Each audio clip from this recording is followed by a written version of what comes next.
Welcome everyone to the Architectural Board of Review for July 17th, 2017.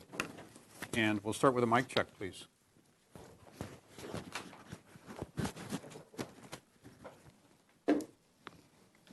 Thank you, Mr. Chair. Chair Gradine. Here. Vice Chair Tripp. Here. Board Member Moore. Here. Board Member Witosh. Here. Board Member LaPlaca and Watkins are absent. Just now. All right, and then we will take our first order of business, which is public comment. If there's anyone here that would like to comment on any item not on today's agenda, please step forward. And Right now, we have comments? right now, we're taking comments, yes.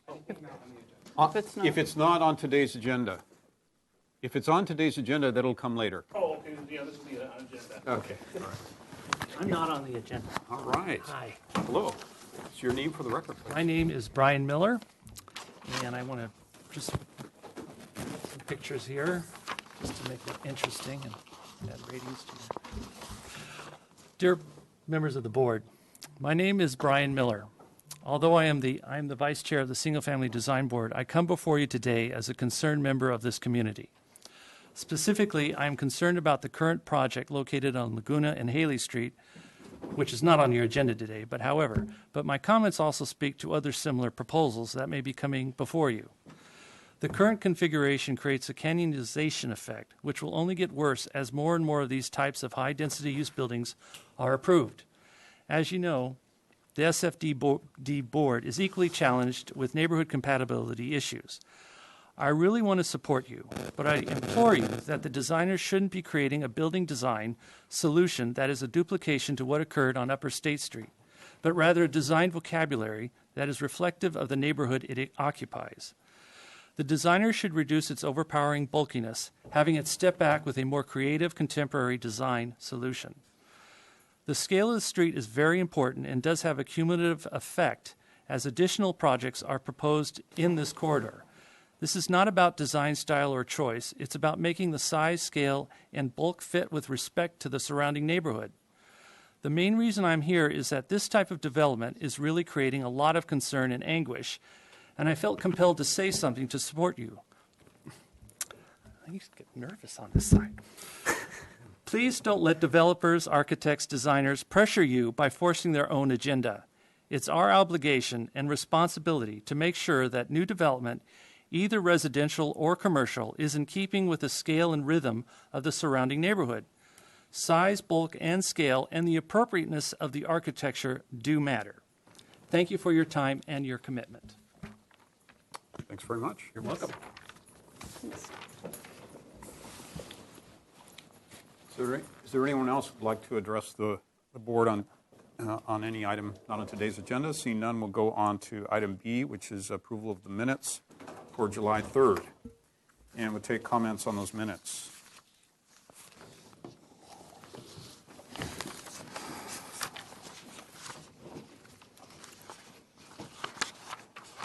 I was absent, so I will not be commenting.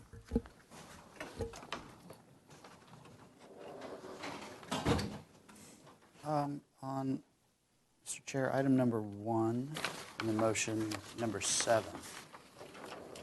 Maybe some of the other board members can remind me. Did we say study reducing some of the plate heights in the upper stories? I think it was there was a comment about potentially looking at like the upper story to possibly reduce it, but I think it was more a suggestion. Yes. Study. Fair I think the plate heights I remember taking that. they were pretty high. Yeah, I think, yeah.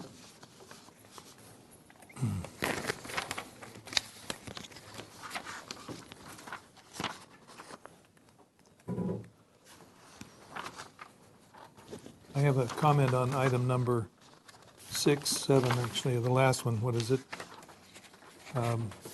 Number 7. I don't want to jump ahead of anyone else, but no one has any comments. Go ahead, Howard. Yes, please.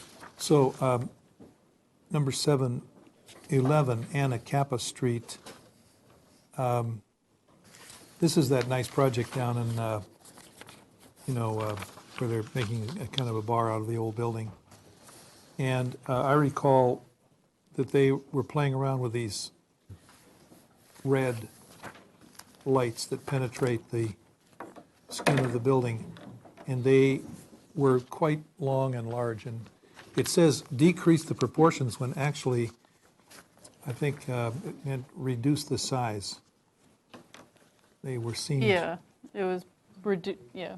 Because It was- if you decrease the proportions, they're going to go little slits. No, I think that, because they think they were like, the width was okay, but they were too tall, so it was reducing the height of the window, Thank you. basically. Reduce the height. Yeah, That's So- my comment. we can make that adjustment. On number. Study reducing the height of the red glass lights, but they're really windows, not, Right. I believe when that motion was being made, we asked for clarification so that it wasn't reduced in height on the location on the building. Oh, yeah. So that Yeah. was how do you word that without reduce for the, clarity? Vertical proportion. Vertical height. The Reduce vertical height. Okay. of the windows. Yeah. Gets complicated, doesn't it? That same item, I believe, we did say study additional screening for the transformer and increase the height of the wall in front of the transformer. I think we also Yep. suggested relocating it or studying alternate locations. Yeah. Yeah.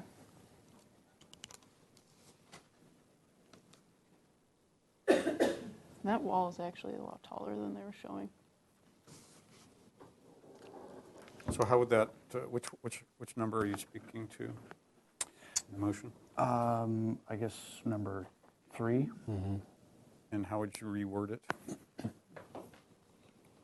Study additional screening for the transformer or alternate locations. Can I suggest study relocating the transformer and Sure. additional screening Yeah. for the transformer?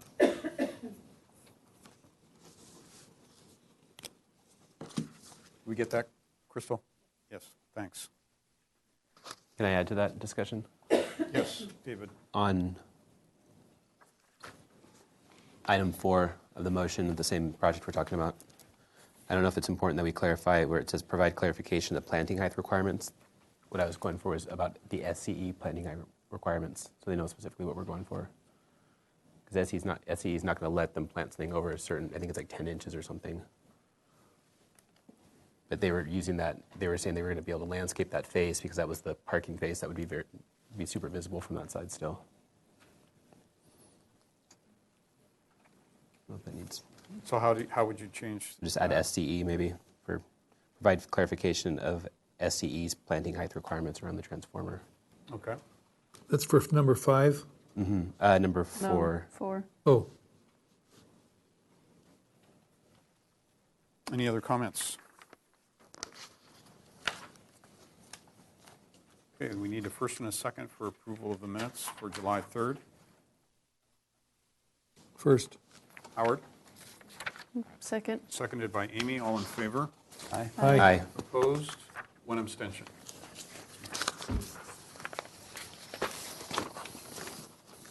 Okay. We have a request from the applicant for the revision of the final minutes for 1298 Coastal Village Road from the meeting of June 19th. And I'm just reading off our agenda here. So the current motion reads as follows. The board moves to deny the increase in height with comments. Number 1, the increase in height is inconsistent with the direction from City Council and driven by market concerns rather than aesthetics. Number 2, changes in awning colors, balcony configuration, and detailing are acceptable as proposed.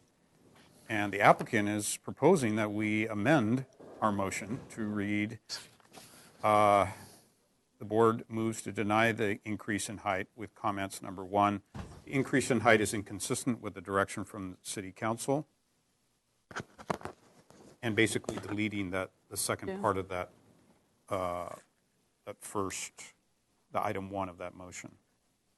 So, Mr. Chair, the reason we're bringing this before you today is it was a concern raised by the applicant, and in looking at the video from the meeting, the market concerns was brought up as a comment during the discussion rather than during the motion, and so it really wasn't part of the motion at the time. Yeah, that was However, my recollection yeah, as and well. however, it was accepted by the board this way. So we just wanted clarification from you and consideration. So what was accepted by the board this way? This, When you ratified the minutes as they were written in the current accepted motion, and that was not reflective of what was actually said during the motion. let's see. So I find the amendment to the motion acceptable because it more accurately describes what the actual motion was. Do board members want to discuss it, or should we just vote on it? I would have to abstain because that discussion happened when I was away. Okay. And I'd already taken a position on this, saying that I was okay with the 11 inches increase in height. Yeah. So I'm not going to vote on this. Okay. Board members want to vote or discuss? I think it's fine, but I'm also going to abstain just because I wasn't here, part of it. But the previous meeting, I was in favor of these comments. So. Okay. So David, will we be voting? Yeah, I'll be voting. And Kevin will. So all in favor of revising the motion as recommended here on our agenda, say aye. Aye. Aye. Opposed? Motion carries. 2 abstentions. 2 abstentions. And 2 abstentions, yes, thanks. So basically, what you just did is to approve denial.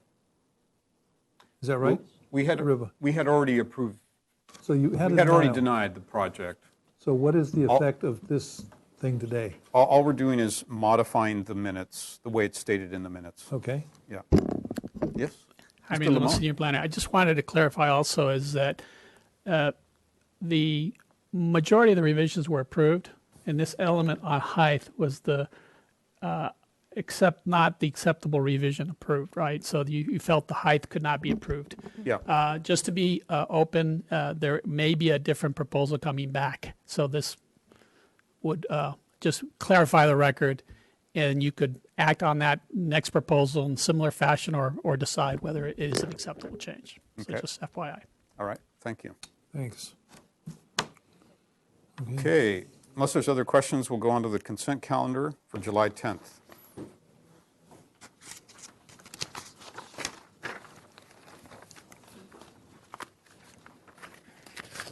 For the July 10th consent agenda, item A, 540 West Pueblo Street was given final approval with conditions. Item B, 3790 State Street was continued indefinitely with comments. Item C, 431 Bath Street was given project design and final approval with comments. Item D, 128 West Mission Street was continued indefinitely to staff hearing officer with comments. And item E was 1014 Coast Village Road, continued to the July 17th agenda at applicant's request. Item F, 24 Helena Avenue, was given project design and final approval with conditions. Item G, 1037 Del Mar Avenue, Unit A, was given project design approval and final approval with conditions. Item H, 3000 State Street, was given project design and final approval with conditions. Okay, need we do first and a second to approve the minutes for July First. 10th? Howard, Second. seconded by David, all in favor? Aye. Opposed? Motion carries. And consent calendar for July 17th, please. For the July 17th consent calendar for ABR, item A, 115 Bodega Lane was given project design and final approval with a comment to provide module, size, and pattern of permeable pavers on plans.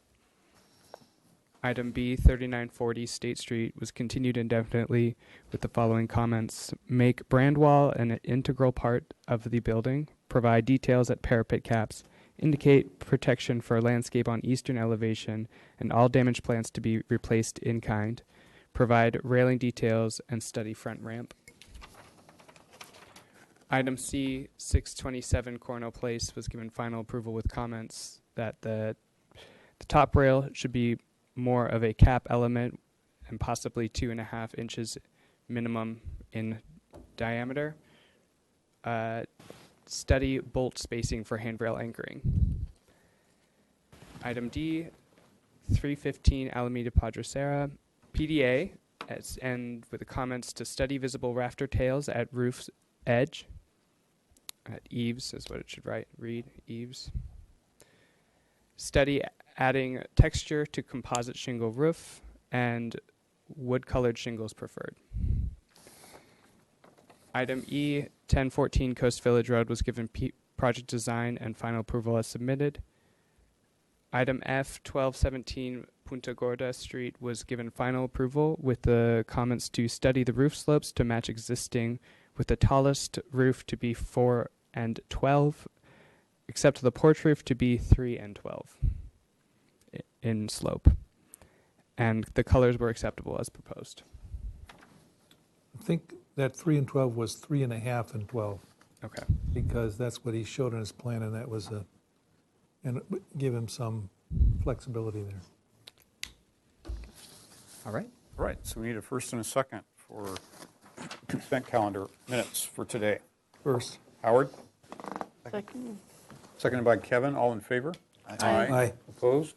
Motion carries.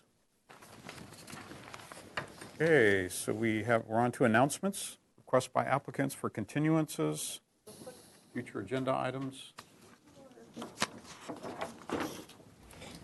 Hi, thank you, Mr. Chair and board members.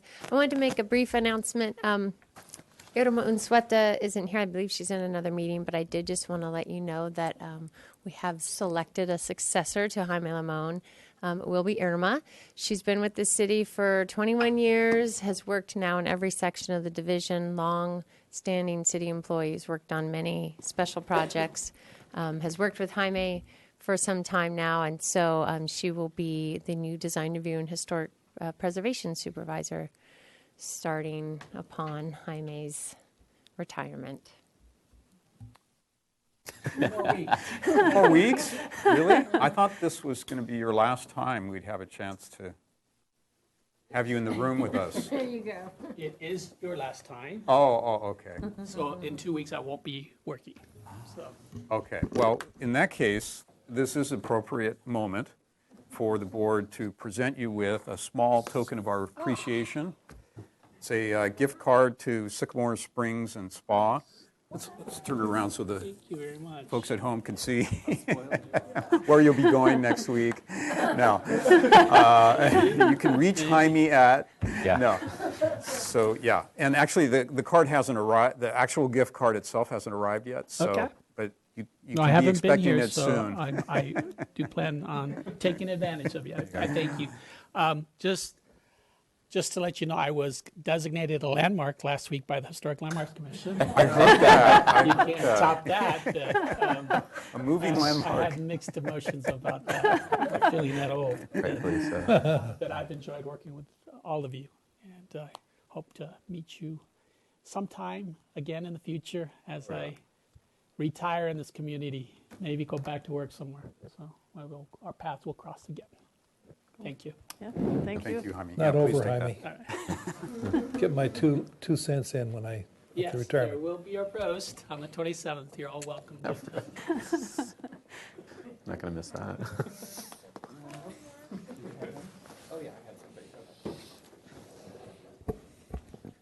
Chair Grudine and Yes. board members, I'm here to make a quick announcement of a new planning handout. It's related to our new infill design guidelines. This is kind of a follow-through on that effort. So it's a new planning handout describing supplemental submittal materials for design review of infill projects. And in all those meetings we had regarding the guidelines, I think all the meetings kind of had some combination of actual guidelines and additional submittal materials that the ABR and the HLC could request. So I can pass out the handout. And also, let's see, staff has provided to you all this sheet that summarizes the design guidelines. It's not the full infill design guidelines, but it's just a summary that lists all the numbered design techniques and approaches that can be used in the categories of building height, landscaping, etc. And one thing we just did, I think you've had this for maybe a meeting or two now, but one thing we just did, starting for today's meeting, there was some space on this page where we put the table of contents on that new supplemental submittal materials handout in here, just for your quick reference. The thinking is that when you review an infill project, you could cite guidelines using this, and also maybe point out some supplemental submittal materials you'd like to see the applicant return with when they come back for subsequent hearings. So y'all can let us know how that works for you, and we can alter it as needed. And you'll be seeing, I guess you all get land development team bulletins, but there'll be one of those coming out probably later this afternoon on this new handout. Thanks very much for your effort on this. Yeah, thank you Very all. much appreciated.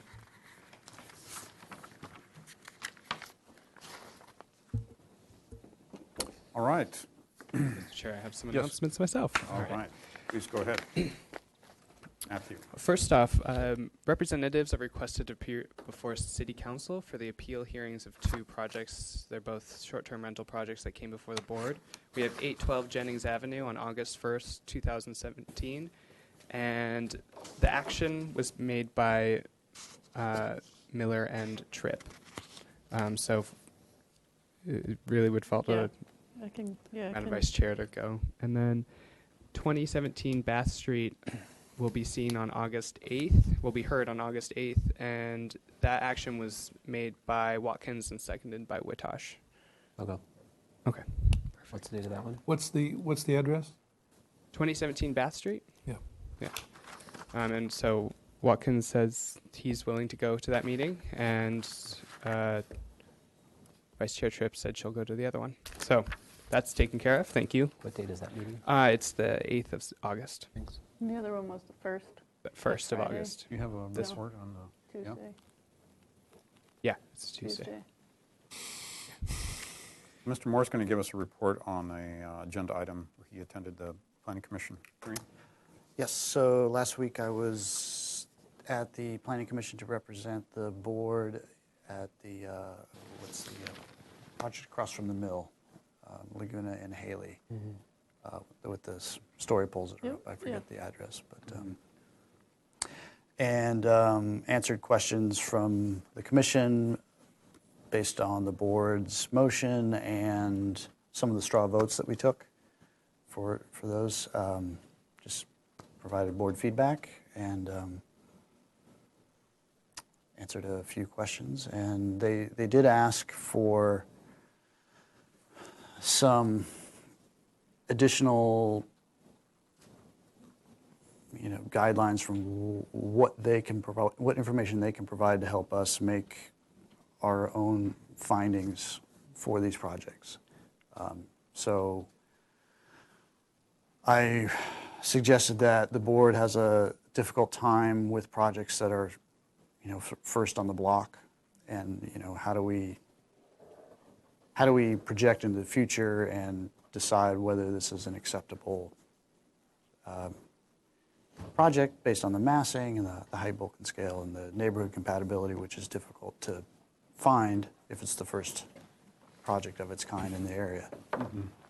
So they said thank you, and they would try to give some more specific feedback in a project-by-project basis for those concerns. Okay. Yeah, that's a question that Planning Commission members have asked me a couple of times, and I haven't really had a response to it. If any board members have a suggestion, I'd love to hear it. Not sure if I have a suggestion, but I did meet with Sheila Lodge on the day of that meeting. And she was very concerned about the number of projects that are in the system pipeline that are really very large projects, where there are size, bulk, and scale issues as well as stylistic issues. These are not Santa Barbara projects. This was a conversation now that happened. And so between the lines, I'm sensing that everybody was okay with this AUD infill plant program for the first 250 units. But I think that it's now we're looking at close to 1,000 units that are in the pipeline. And so the impact of that is now, it's like a large tsunami that's coming at us. And I don't know that the policies that we have, as I'm speaking personally, maybe as part of this committee report response, is that I don't know that I have this can keep the same criterion that I have had in mind with the first 250 going into the next 2,500, especially with these new guidelines that we have been received and this new little ordinance that was just amendment or what it was, infill guidelines here. So I'm concerned. The Planning Commission is asking more often and for more explicit about our thinking, to be more explicit and address the concerns of these large buildings. So that's a supplement to what Kevin reported, and I just want to report that I had this meeting with Sheila Lodge, one of the planning commissioners. Mm-hmm. And so that's going to probably happen again. More such conversations. Mm-hmm. Yeah. And in addition, there were questions about the style of the project and how the board felt that met the guidelines for that area. Mm-hmm. So we discussed that this was a little more modern interpretation of those guidelines, and that that area is, per those guidelines, is meant to have a different sensibility than State Street, for instance. Yeah. So I think we're going to get some comments from the Planning Commission about the style of that building, of that project. So all right. It'll be interesting to see. Well, this is a much larger discussion. Yeah. Maybe if we, I have a lot of thoughts to share about it as well, because I think, without going into a lot of detail, we do have corridors now that are changing, and the question is, can they become, charming, vibrant urban centers and still have 2 and 3 stories that are abutting the street in some cases? And I think there's many European examples where you have very narrow streets, buildings on both sides, and you still have wonderful downtown areas. So, but it has to be balanced out and equalized by other aspects as well, and that's a complex equation. But there is a possibility. For example, we could set aside time on another agenda to have some discussion on it if board members feel like that would be useful. I feel that would be useful. Mm-hmm. Yeah. All right. Well, you said that the next agenda is a It's a full very one. big one. It has slowed down considerably. This was sort of a perfect storm of everyone coming in at the same time, but we could potentially within the next month have time to discuss it if you would like. Yeah. Let's maybe set aside at least 20 minutes. Is that enough? Would board members half hour? I think an hour and a half would be good. 6 hours? No. 40. 40 minutes? Yeah. Okay. That seems like a lot to me. That seems like a lot. Should we- I can think we- like half Half an hour. hour. half hour. Half should hour. be- There we go. Everyone needs to be prepared. Yeah. Yeah.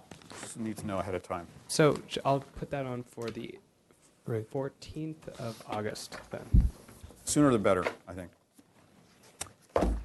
All right. All right. So we can. I have We more. some more Sorry. announcements. Item 3, 2840 De La Vina Street has been postponed indefinitely at the applicant's request. And item 4, 610 East Coda Street is no longer comments only, and action may be taken if sufficient information is provided. That's item 4. Item 4. 610 East Coda. All right. And Chair Gradine will be stepping down for item number 2, 1236 San Andres Street. Right. Okay. Any subcommittee reports? We can start today's agenda. 103 South Calle Cesar Chavez. This is a continued item. Proposal for a revised parking lot and a new 3-story, approximately 11,000 square foot administrative support building for back-of-house activities for a proposed hotel located at 433 East Cabrillo Boulevard. The hotel is being reviewed under separate development application, and the hotel design is being reviewed by the Historic Landmarks Commission. This is the 7th concept review. Don't say that too loud. And comments only still. So project requires a substantial conformance determination by PC and was last reviewed by us on May 22nd. Welcome back. Thank you. And we'll look at our comments. You want to read our comments from last time? Please. Sure. Let's see. The last time we said that the project was ready for project design approval. The board appreciated the changes that were made, particularly in removing the tower and adding the exterior stair. Study a less refined trellis structure going more toward wide flange beams and exposed welded brackets. Concern was expressed about the proximity of the brackets supporting the shading device at the 3rd floor in relation to the eave. And then further study the open railing. The windows on the west elevation should be centered with the ridge. Colors and materials are generally acceptable. And the roof of the 2-story element on the west elevation should be reduced in height. Okay. Names for the record, please. Mr. Chair, Suzanne Elledge, representing the Parker family. Ryan Mills with DMHA. Black Erickson, Arcadia Studio. And I just wanted to say briefly that, as you know, we've been seeking an indication that we were ready for project design approval, though you couldn't take it formally because we do have to go through the substantial conformity determination process. And I just wanted to restate today, after your review of this, if you are still feeling that way, we would like to see that in the minutes again. Thank you. Okay, great. So what we'll do, we organize that presentation. I'll just respond to the minutes in order, and then there's a couple new items that we'd like to share. And then Puck, I think, will briefly take you through the landscape, as she hadn't been at the past couple presentations. Okay. It's on. Let's get a little closer to it. Okay, so just starting with comment number 3 was regarding the trellis structures. So we went back to do the study and did indeed introduce more industrial-like wide flange at the trellises. So we have 2 posts, but all the flange wraps around and engages the upper trellis that way. So right now we're working with structural. It's about a 6-inch tall size at this point, as well as down at the lower. So both trellis structures will be detailed the same with wide flange and a kind of a beginning of a detail here. Down there. So the perimeter is that flange, and then we still are keeping the 1x wood slats perpendicular as kind of a warmer element, which ties in for both trellises. So that's comment number 3. The second part of that was the awnings along all of the west and south facing windows. So similarly, it coincides, but the scale is a little bit smaller. So we don't, they're about 2x steel frame, so too small to be the wide flange, but the same format. We get a perimeter, and then we go to 1x1 wood slats there. So they're kind of there's a little relationship between all the trellising, but just at a smaller scale. The other comment was just the proximity to the underside of the eave, and we've done a couple things to create more space there. So number 1 is we reduced the overall size of all of our windows. But we did it proportionally, because I know we worked hard to get that square proportion. and there's a real strong system to all these, the 2x3s or the 3x3s or the 1xs. So what we did was just reduce by about, less than 10%. So they were 1x squares, we're down to like 10 inches and change. So just a slight reduction reduced it overall by about 2-3 inches. And then playing with plate heights, we were able to create a little additional space. So right now we have from the awning to the underside of the eave is 24 inches, and to the top of the bracket that tucks into the eave is about a 1'4" to the T&G, a little closer there. But so we created nearly a foot more space than we had previously there. Let's see, number 4 is study the balcony open rail design at the front of the building. So we went through a couple designs, as you recall, the last 2 times. But where we landed, we tested out every option. The last consideration was splitting the difference, having part of it be a full height parapet, break into a shed, but that just seemed like the parts were getting too small for the overall composition. So what we opted for was maintaining that long, low shed roof. We just think it's sort of a nice balance. All 3 sides get that. It brings the scale down on the first floor. And then go to an open rail system. However, just because of the shed roof, we introduced this curb, if you will. It'll be clad in the corrugated metal, but it has to pull up through just to create a cleaner, simpler detail that rail sits on all the way around. So that's number 4. Number 5, we talked about centering windows on eaves.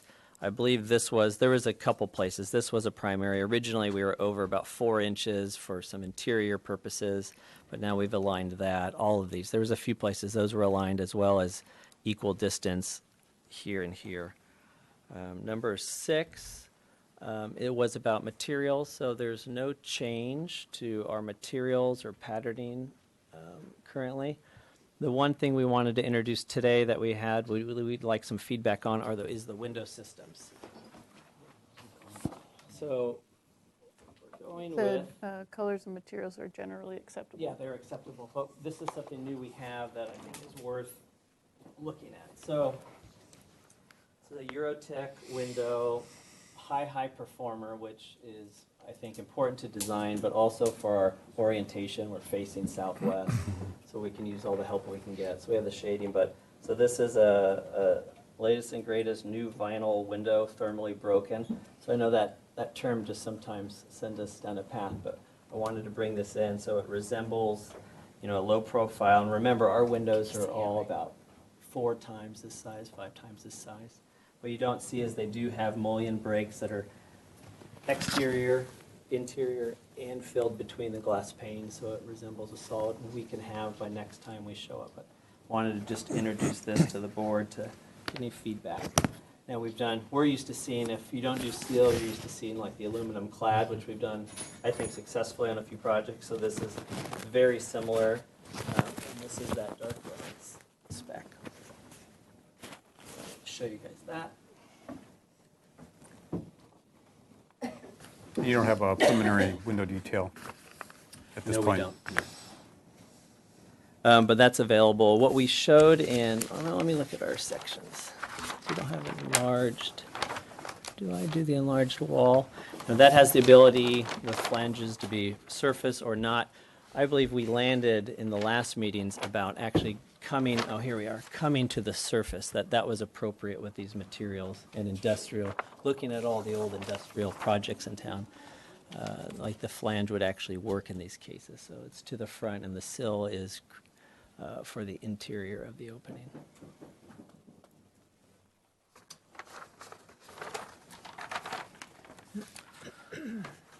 Comment 7. Asked to study the height of this shed roof on the west elevation. Now what we realized as we played with the plates or the finished floors to create a little more space, we ended up with where this roof was, the plate was actually already at 8 feet. So we didn't feel comfortable getting that lower. So what we did, we kind of thought the comment had a lot to do with the tightness of the top of the shed roof with the window. So we reduced the size of those windows to create a little more space. So those, I believe, addressed all the comments. That was number 7.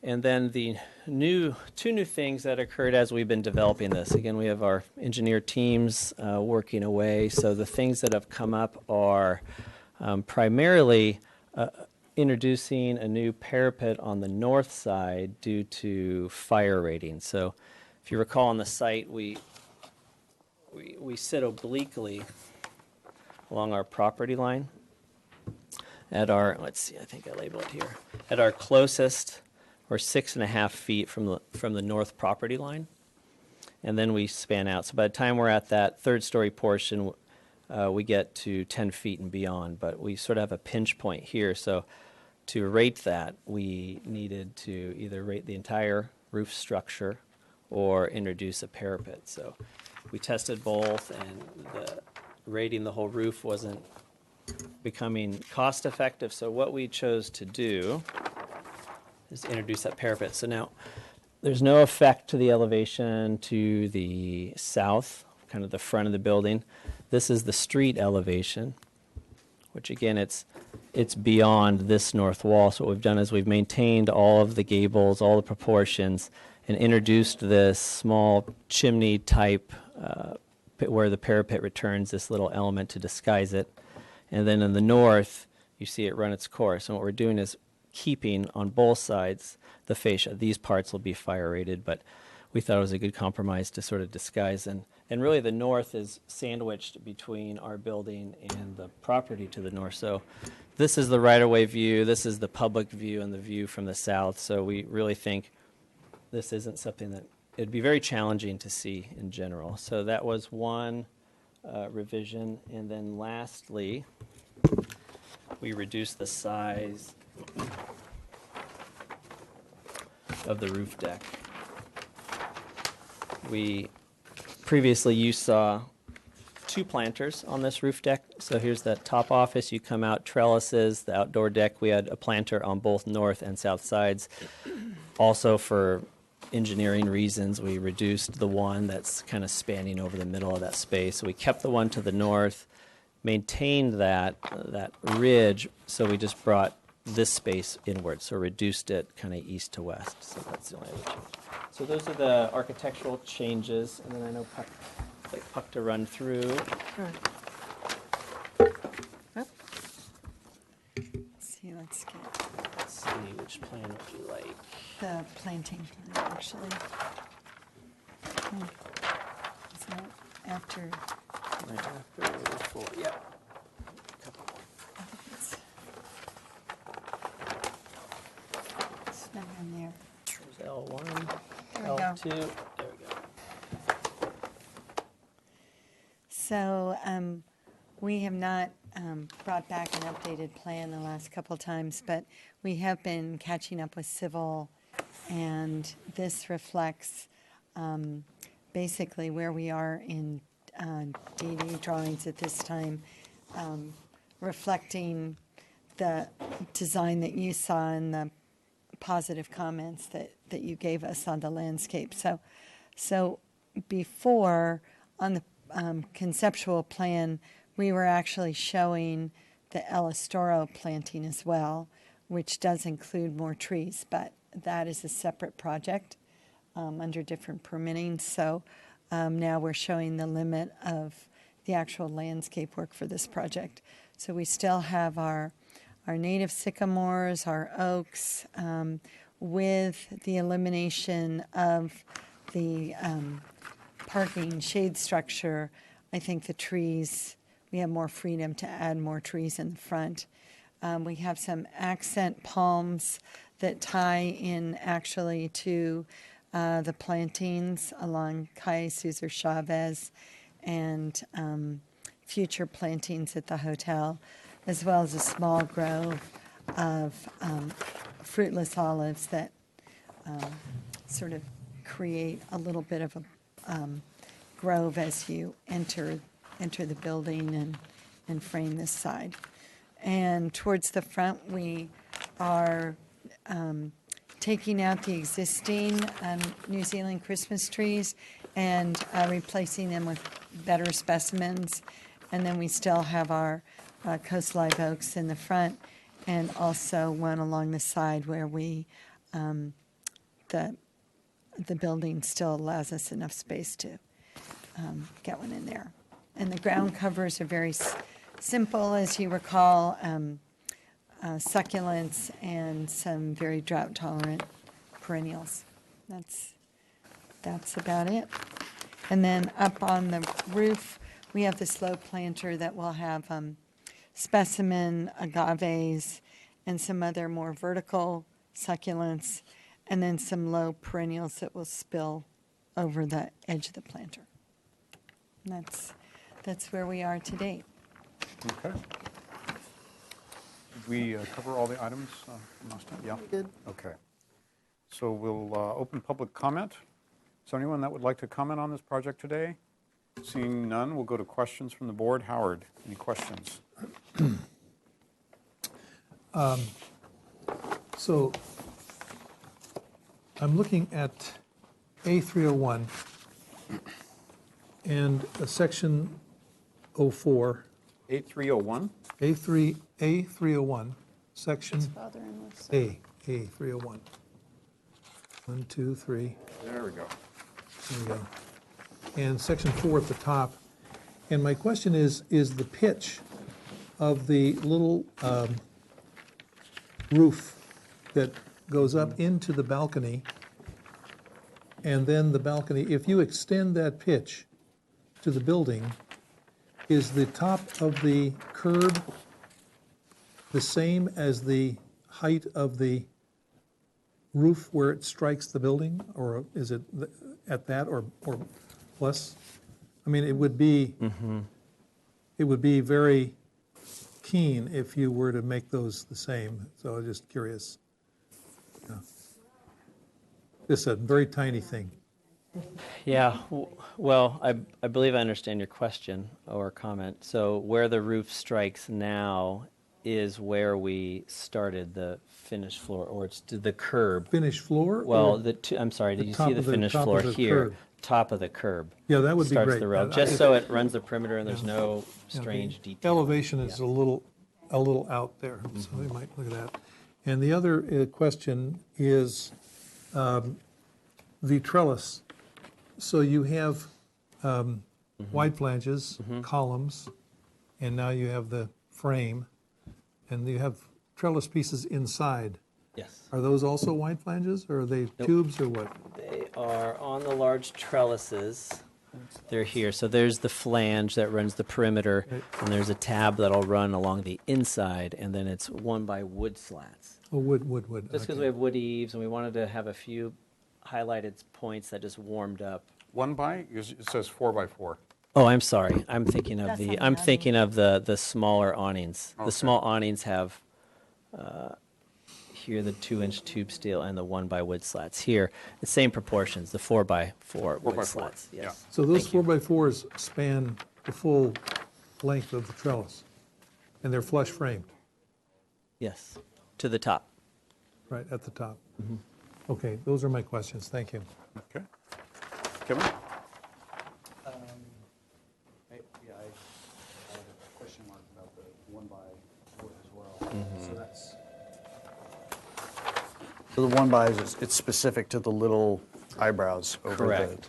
the. We held the those ones. proportion, just Got it. reduced the scale. Okay.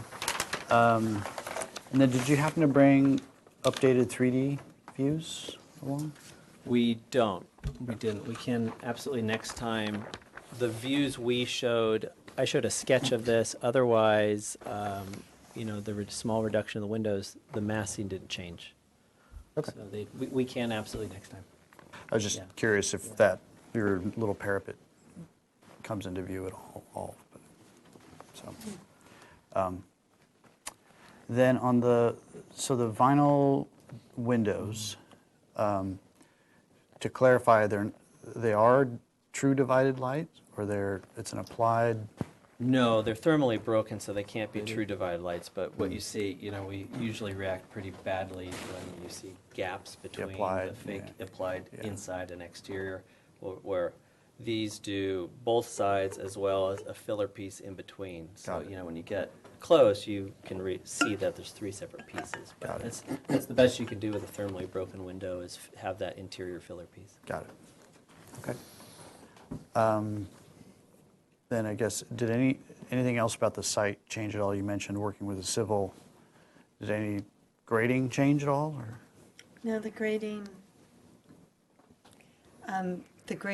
and the swales that were proposed remain in the same place. But there was some discussion about sort of a natural treatment of the swale, but it's actually behind the fence. So it is now currently shown as a concrete channel. Okay. It's sort of wedged between the 2 buildings. Okay. That's it. Okay. Amy? On the windows, the sample that you brought, is that the size of the frame that you would use? Because I'm only asking because I'm wondering, do these drawings reflect that specific type of window? Because these look a lot more delicate, like steel. Yeah, this is the size of the frame. I have a scale handy, but I think that they're just shy. They're 4-inch or less, I think. But that's the size of our frames, and remember, our size of our windows are about 5 feet tall. So proportionally, yes, I believe those are accurate. We can double check. But so it's a 4-inch rail all the way around, and then the mullions are 5/8 inches. I didn't bring my microscope, so. These just look a lot more delicate than that. But I believe, and a lot has to do with scale. Yeah, there we go. Yeah, good luck. We're going to just do our best here. No squinty. Better you than me. Yeah, it's going to be hard. It's going to be too hard. Yeah. But this is as small as a frame will get with these types of windows, unless you go to steel. But steel will not perform for what we need this building to do. Right. Did the materials board have steel on there? I feel like a lot of the images we saw had the concept steel. boards did. Yeah. Correct. Okay. If I could just tag on to that, Sure. is there no alternative? Are you saying, you're not saying there's no alternative other than vinyl? No, I mean- Because you can get a broken window with Yes. other materials. Yes. No, this is the desired path forward, balancing, what we're trying to achieve in quasi-industrial design, while getting optimum performance. Performance is really important to us, but I think for this locale and orientation, it's just a big challenge for getting that amount of glazing. It would require a whole bunch of offsets with all the other systems. Again, we'd like to start with the envelope, of course, get the building to perform even better. Trying to push this thing to as much energy efficiency as possible. So that's why we hope this is a good balance. Okay. Other questions? And then the reason for this parapet is just for rating, but you did look at actually rating the roof? Yeah, the 2 options are when you're in that proximity, creating basically a firewall or rating the entire roof structure, including the structure itself. Right. And in some cases, chasing it downward and rating every penetration that lives in those structures. So it wasn't deemed cost effective. Okay. And then the only other question I had was on the landscape plan.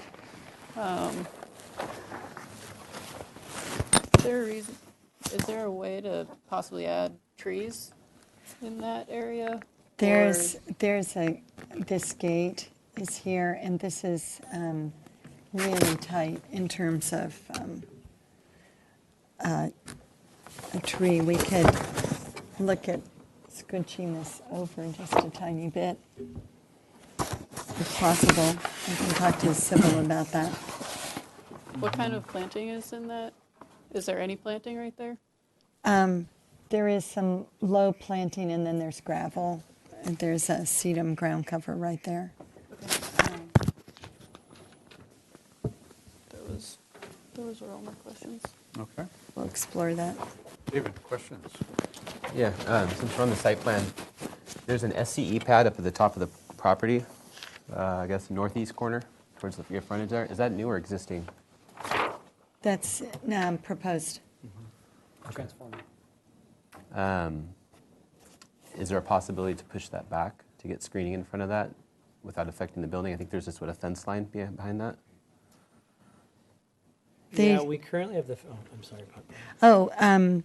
They requested that it be at the sidewalk, but we can always ask them again to see if we can put it further back. Yeah, it's just pretty prominent right now.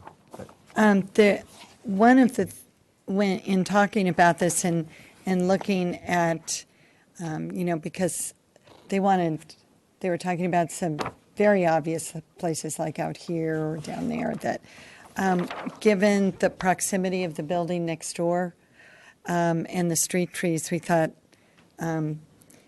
this could be sort of tucked back without creating too much of a visual alarm. on this plan, it might not show, but on your plan, is there a street tree that's proposed in the right-of-way directly in front of it?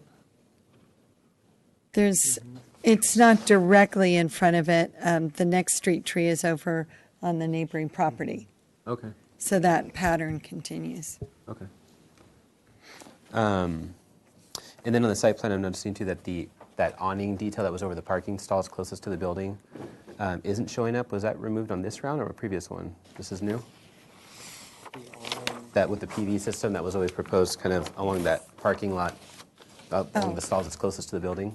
That's gone. Parking shade structure. Right. Yeah, okay. That's completely gone. A previous meeting, And then is solar panel still a possibility in the site? On the roof. Yep. On the roof? Yeah. Okay. Okay. Last question then would be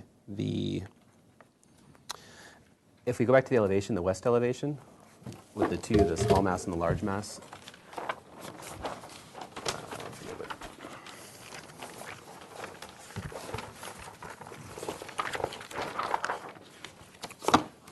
Oh, there you go. 201, I think, yeah. Can you remind me, the glazing on that little entryway that's facing towards the west, that couldn't be pulled any higher because of the function of the plate height, right? That was already pulled up pretty tight to the ceiling?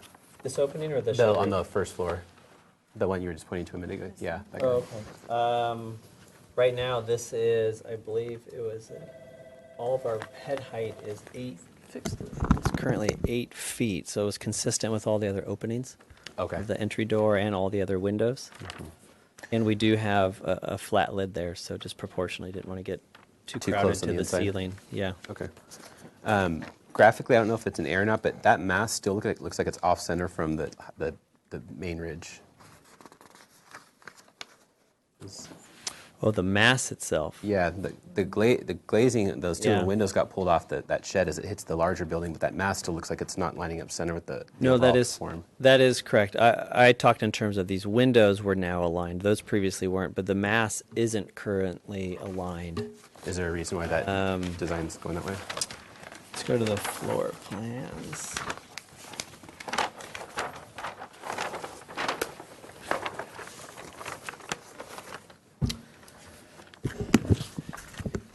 So here's that entry sequence. Here's the double doors to the lobby. We're looking at this elevation. So some of the parameters are this circulation, the stair up, the elevator core, and we're aligning really this sort of vestibule entry to the elevator. Now to make it symmetrical, we would need to push this front wall forward. Sure. We don't need the square footage. And I'm honestly trying to remember if we had a setback concern previously. I think we do. I think that corner is set. Oh, by the setback.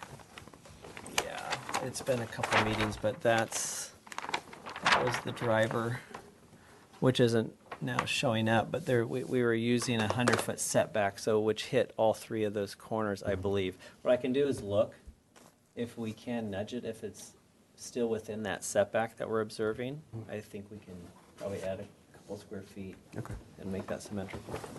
Thank you. No further questions. Okay, so we were given 20 minutes for this project, and we've been on it for a half hour, so if board members could keep their comments succinct, it'd be appreciated. Howard, would you like to start? This project is moving along nicely. I kind of like the changes that have been done.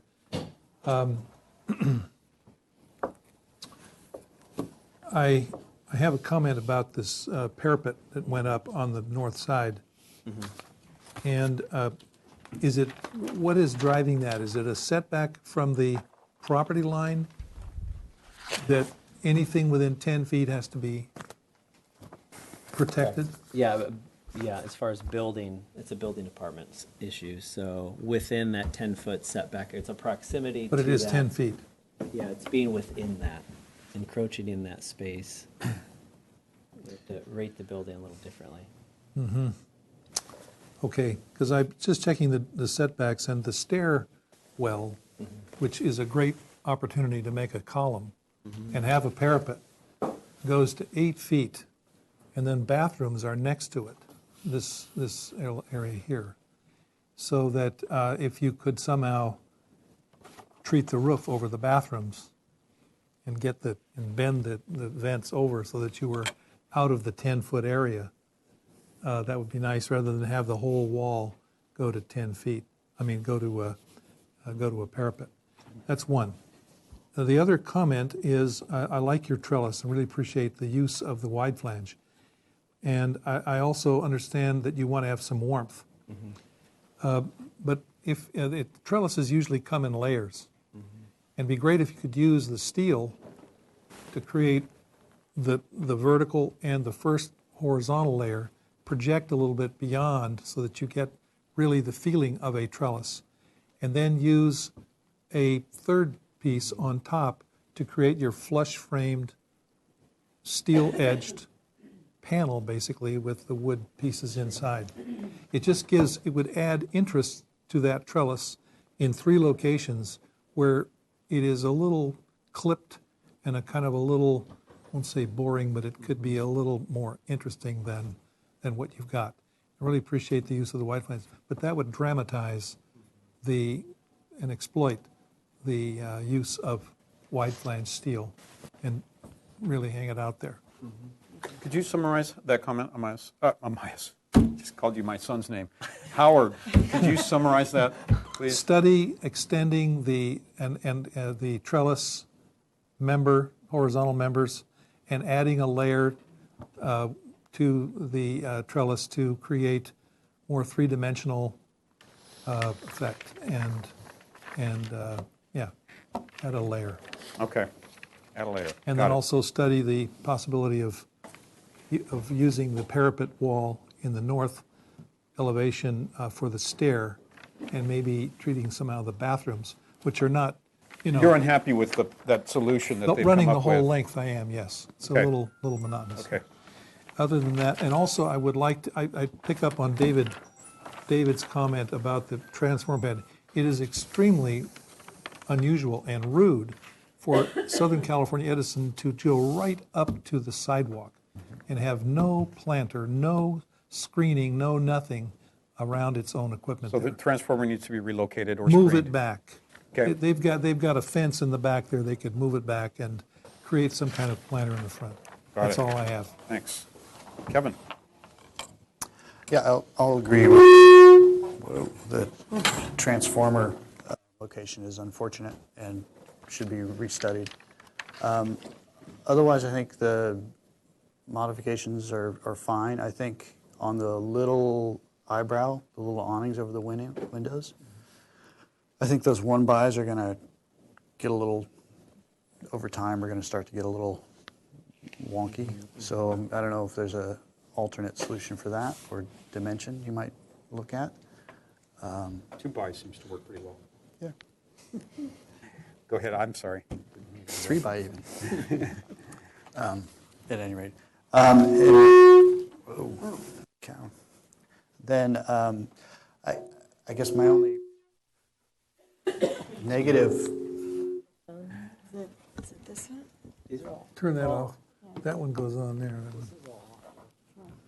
I think my only negative comment is just being a little disappointed that we're seeing, up front we were shown images of steel windows, warehouse style, all of these things, and I know it's sort of part of the process that these things have to get figured out and energy analysis, but it's a little disappointing that we now are seeing a different type of window, because that was, I don't know how the rest of the board feels, but that was one of the elements that really helped to sell it. It's like, we're going to make this a true warehouse expression. It's going to match the neighbors down the street. So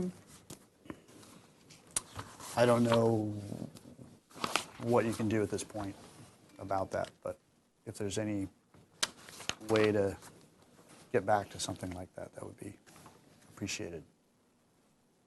Thanks, Kevin. Amy? Yeah, I agree with a lot of the comments that were already said, kind of picking up where Kevin was on the windows. I think that's a really important element, especially if we're tying into some other buildings going down, Calle Cesar Chavez. So I would encourage you to find another solution or try to get back to the more delicate steel look, because I think it will add to the project in a good way. And I also agree with Howard, just possibly restudying that to see if you don't need to go the whole length, to see if that is a possibility. And then also in the roof plan, I didn't comment on this during questions, but is it possible? I would suggest moving the planter to this side, and I don't know if it was a matter of not being able to have both, or because I actually liked that there was two there on either side. I would suggest looking to put it towards the front of the building, but I also don't know how other board members feel about that.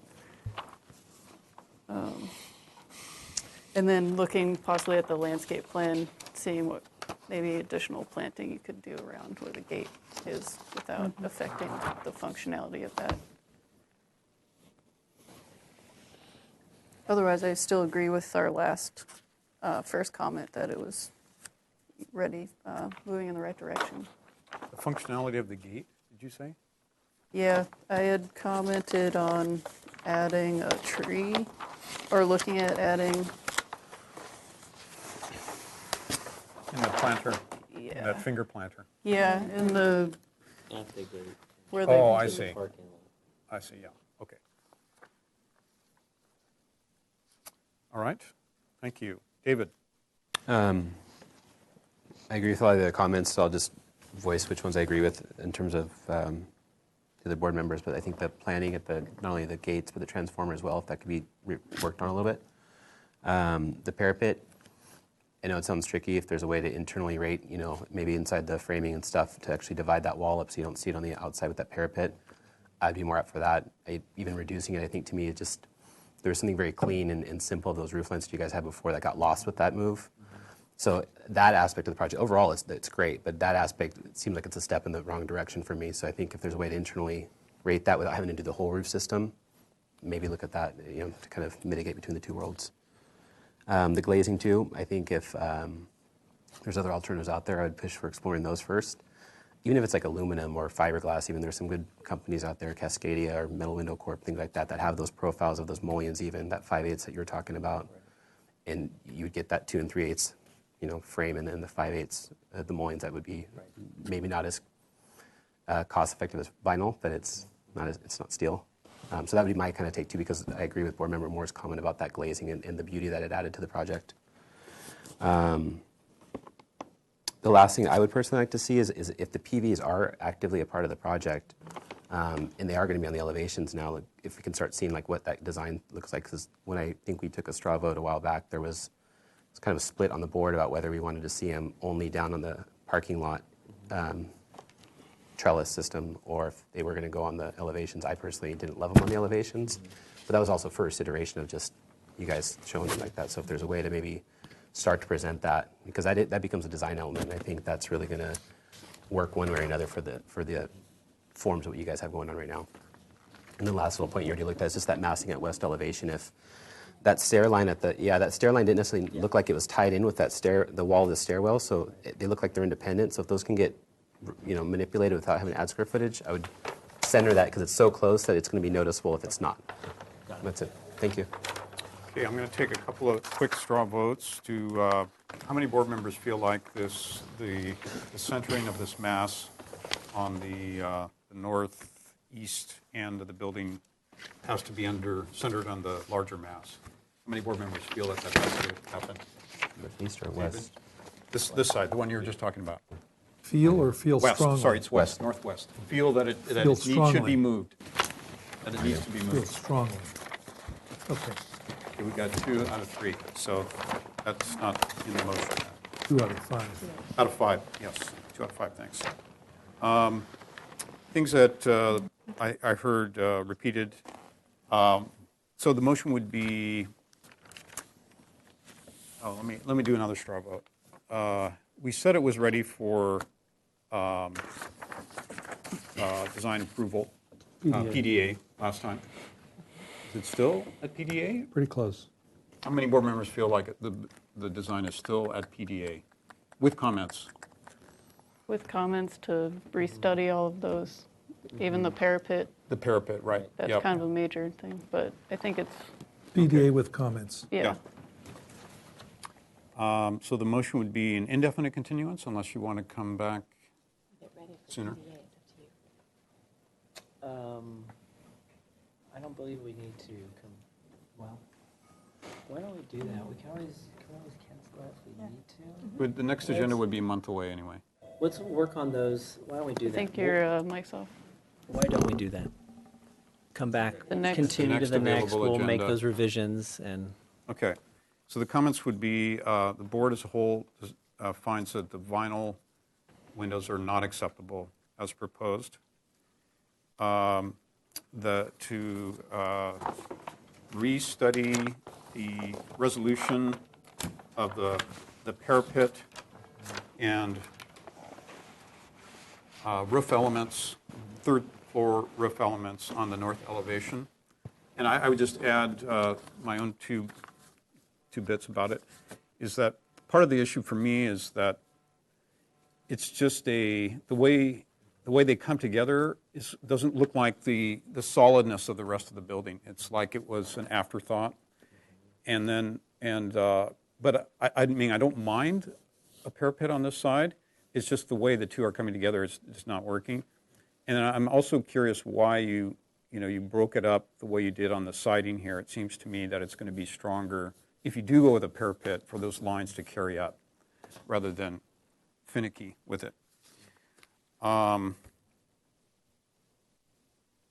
Howard's comment, I think, was a good one about adding an additional layer to the trellis. Extending the beams, I don't think is mandatory, but I think adding another layer would also help the overall design. And there was also the comment about going to a heavier wood material at the awnings.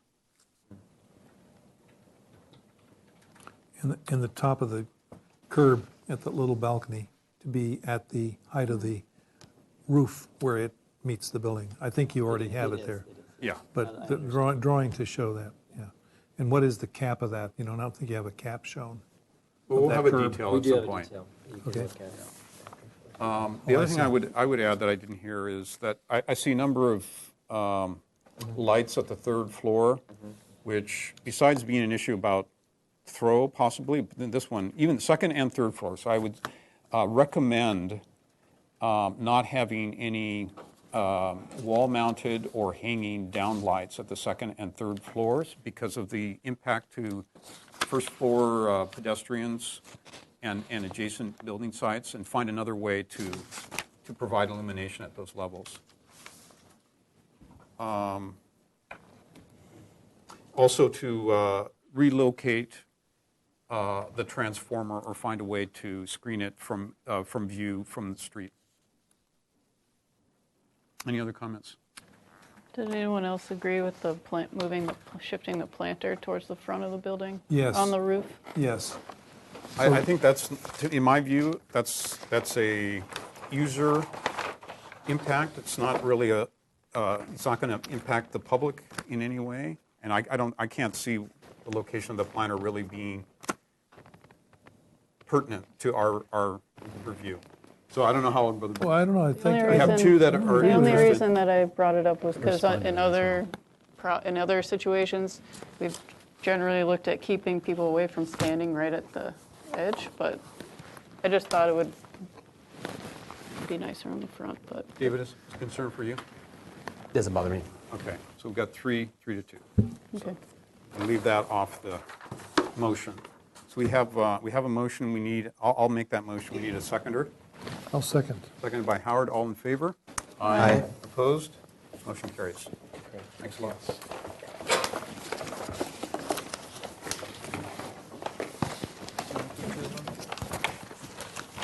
All right. Item number 2, 1236 San Andreas Street. Good presentation.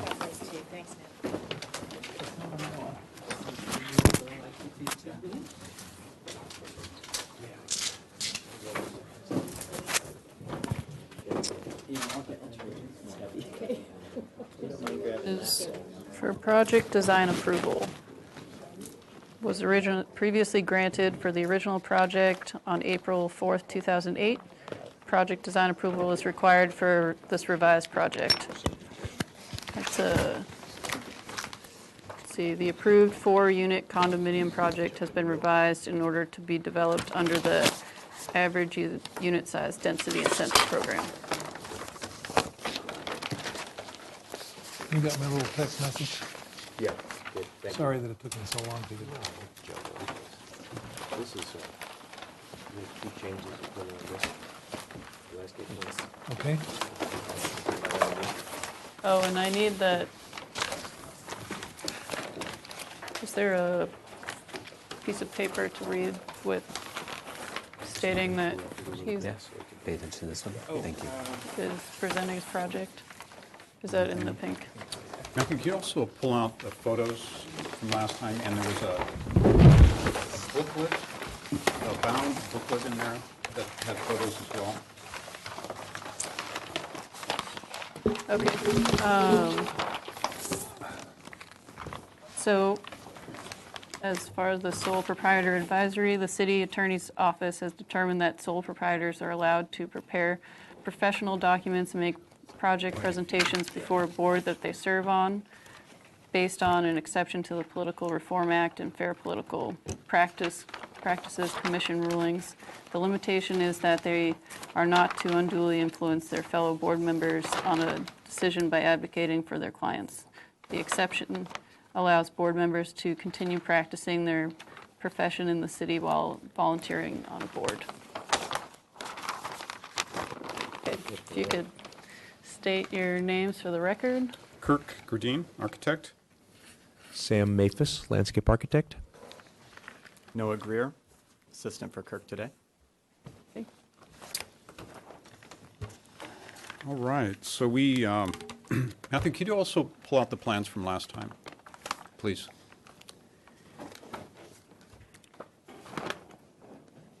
We had comments as well last time. Yeah, project was last reviewed on February 27th.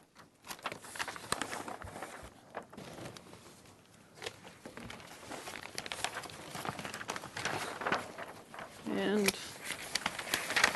those comments. Overall, the board appreciates the project and finds most of the changes acceptable.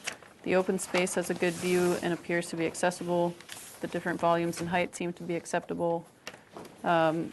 Study modulating the north elevation to tie in the character of the building. Do you want to go through these one by one, or? We could, yeah. Okay. So I guess starting with the north elevation. All right. So we went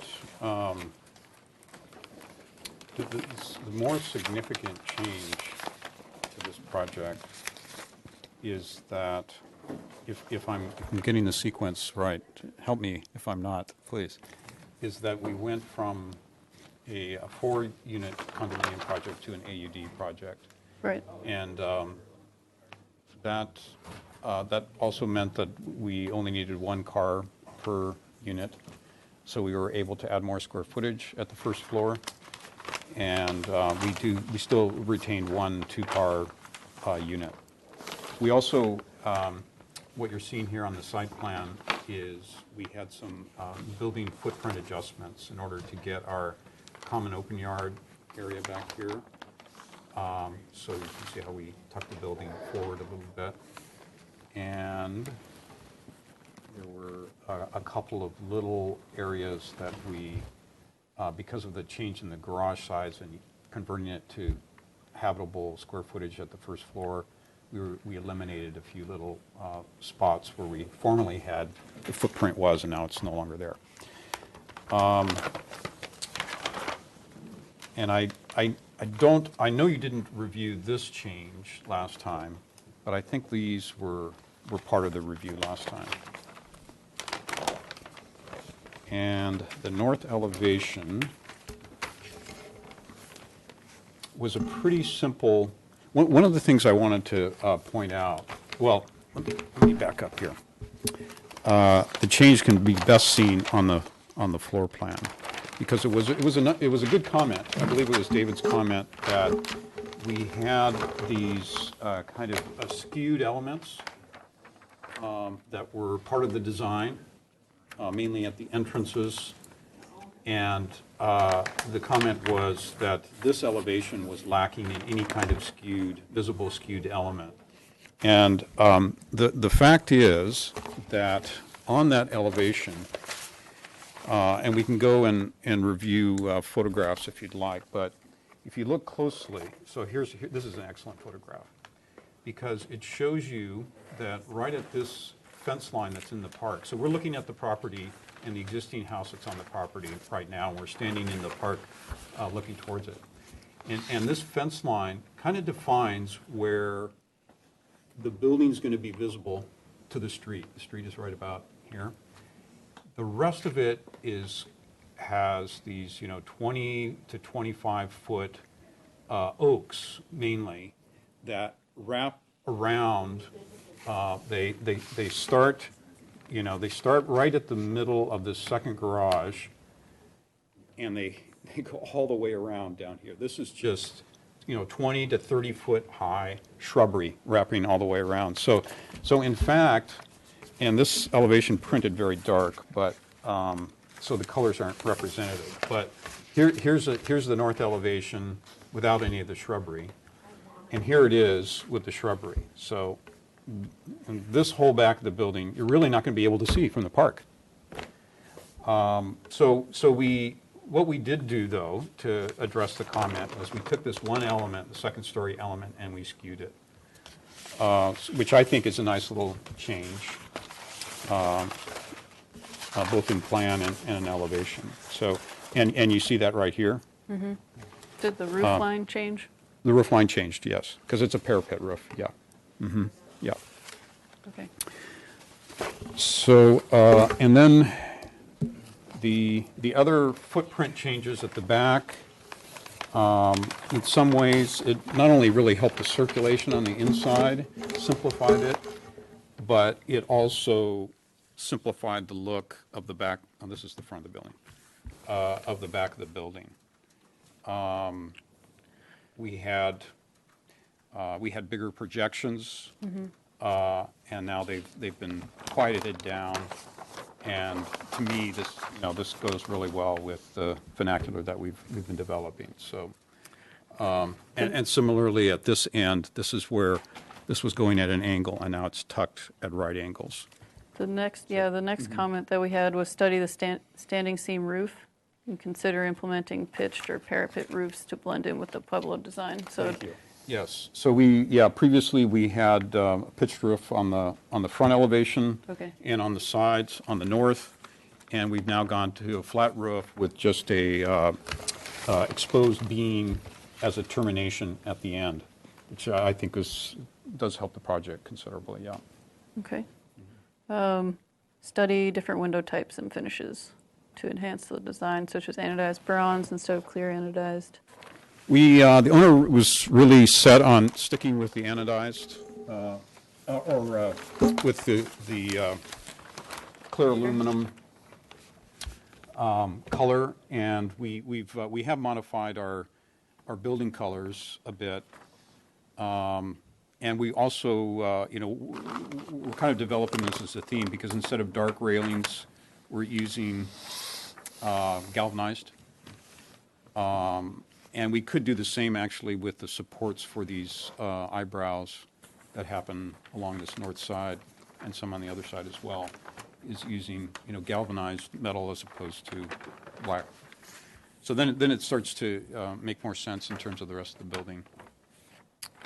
Okay. Actually, one of the comments was restudy the overall color scheme. I don't know if you have that from the previous. Yeah, do you have the color board from last time or the color drawing? I think they're black and white.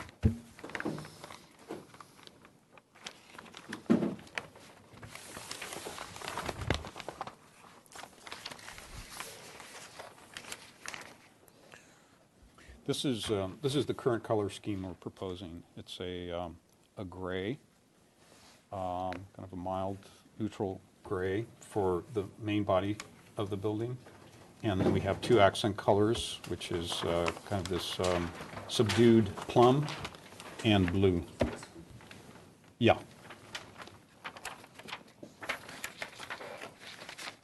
I don't know if this is the most recent one. I think there was another one after this. Yeah. Okay. All right, let's go through some of these.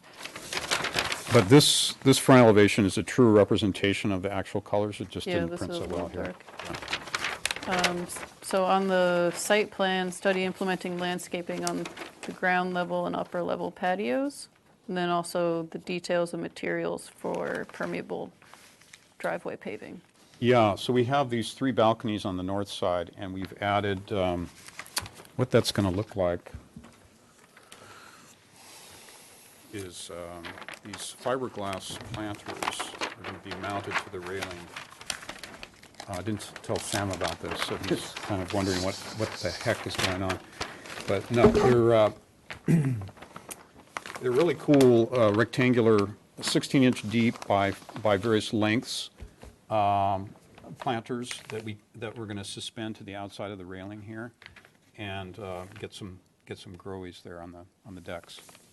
Okay, and then on the ground level, implement landscape on in the patios, on the ground level patios. Yes, well, Sam has a show you the landscape plan to present today. Okay. Those are the last three comments as far as landscape on the patios, and then the material for the permeable paving. And then also study the possibility of using alternative color for the yellow detectable warning pavers. Yeah, we had, I'll just comment on that and then turn it over. Yeah. We previously believed we were going to have a much more extensive and elaborate amount of warning, what do they call them? Detectable warning pavers. Thank you. Detectable warning bumpers. I think it's, yeah. Bumpers, rubbers, nubs, yeah. But in fact, we've only got 4 little 3x4 squares, 1, 2, 3, 4. And that is where a pedestrian who's using the designated walkway would be entering onto a vehicular path. So it's much more modest. But I think we're still limited. There's only one color that's allowed, and I think it's that bright yellow. Okay. But this is also another aspect of the site plan that changed since last time. We're currently proposing permeable concrete as opposed to pavers of 2 different colors. So this would be just a standard gray, and then we'd go with an earth tone for the pedestrian walk. In other areas, we have a small 6-inch curb that provides the protection that's needed for the pedestrian and adjacent to the vehicular. Okay. Do you want to show the planting on the ground level patios? Sure. And then I think we can go to Jade. public comment. So I'll flip right to the last sheet, which is the landscape plan, and show you how patio planters are currently being looked at. If we go on the north side, we've got a patio here that will have planting in the corners, and we'll try to maximize the paving area for seating or for outdoor use. We'll be putting vines. This back patio, of course, is much grander in scale and much nicer to be able to play with things like agave and different grasses. We are planting 3 acacia stenophylla, the shoestring acacias, 2 back here and 1 here is kind of a signature tree for the project from the street side, San Andreas. We're not going to be planting on this corner because the existing magnolia street tree configuration of the drip line is such that it spans over the property line, so there's no room. So planting on this corner, we are going to try to break up the south property line with a small, light, very whimsical leaf tree called the Leptospermum petersonii. So I've got 4 there. The paving will break a little bit, and then we're planting that fence with vines, and we'll also put 1 tree here that matches those, that breaks it up and keep it very clean and the continuity of kind of a modern consistency of color and texture.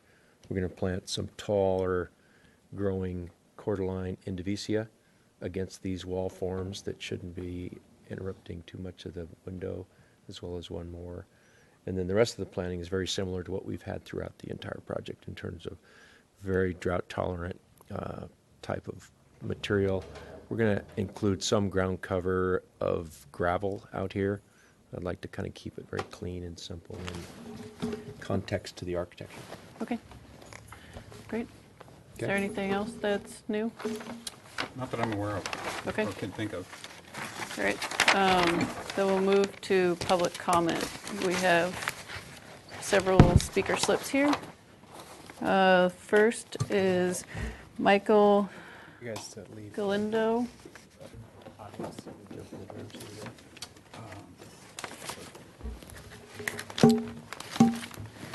Could the applicants please sit in the audience Wait. during public comment? The This has applic- been a request from. There's been a request for the applicants to sit in back the in the back row. audience so that the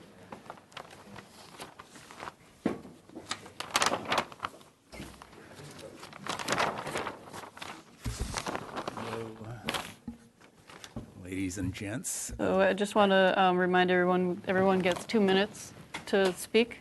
Right. If you could just state your name for the record. Yeah, Michael Galindo.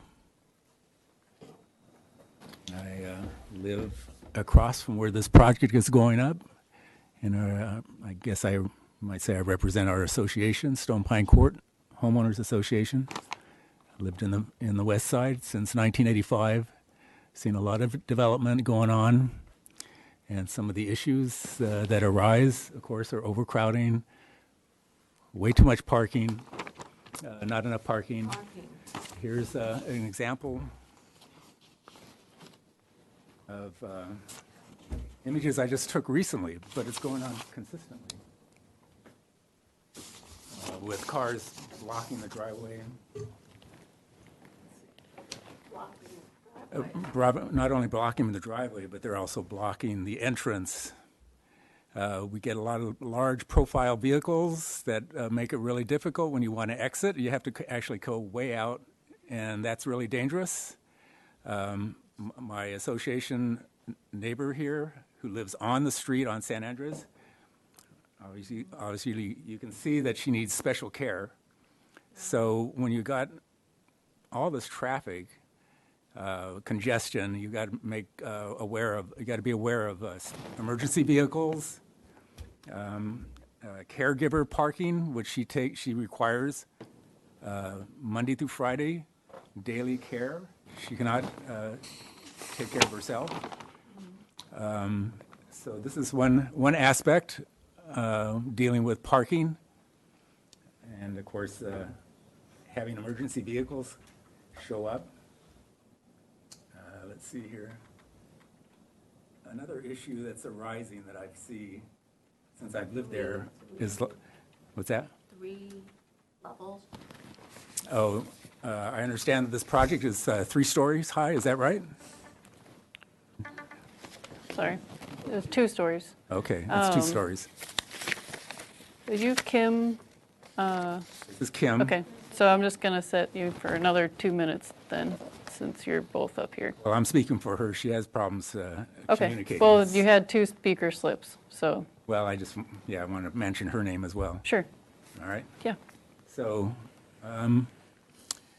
here's someone that just parked in the driveway and took off.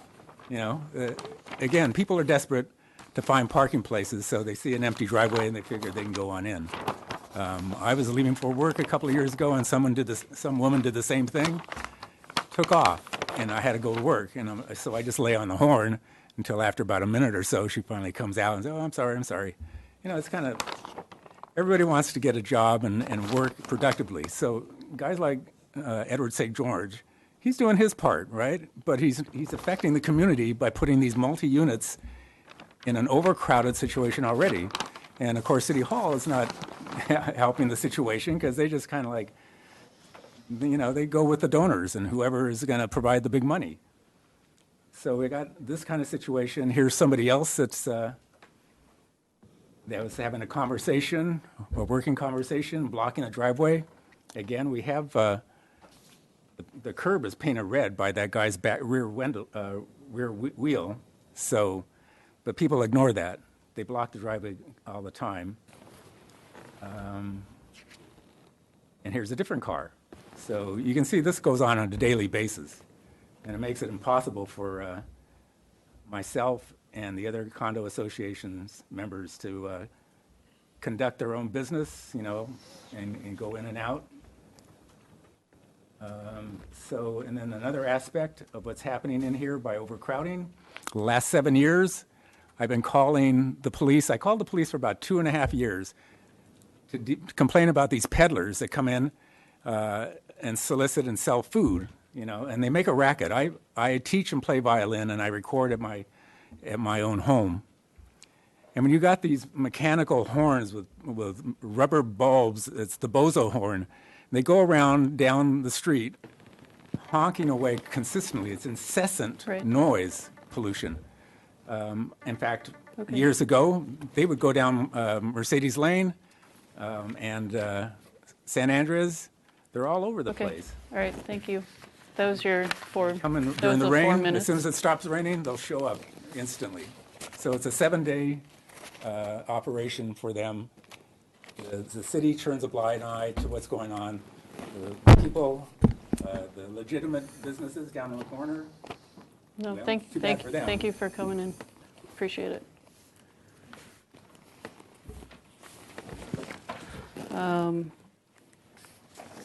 We had one other public comment, Colleen Kelly. And this was basically not in favor due to also parking and traffic on San Andreas. And they also live on San Andreas, a few blocks from this project. With that, does anyone else like to speak on this project? Seeing no one, we'll close public comment. Could I add one more thing before we go to questions? May I? Sure. Just regarding the color, because... Oh, I think that's probably going to come up as a question, if I have to guess. Okay, well, I'll wait. So, Howard, you want to start off with questions? So what is the status of this project today? Has this been given PDA? Or is No. this still in concept? No, so they're back. They previously got project design approval in 2008, but they're back. We could for this project here? Yes, And so it was revised from a condominium project to AUD. And so we can give it project design approval. It has to comply with, there was some planning commission resolution items and a substantial conformance determination, but it's back based Okay. on changes, Okay. or the changing to the description of the project.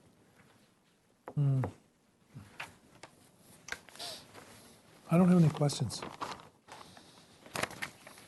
Kevin? Just on the parking issue, how many units are on the site now? Well, there's a house, there's a main house, and there's a couple of small, that look like sheds in the back, but I think they're being habited.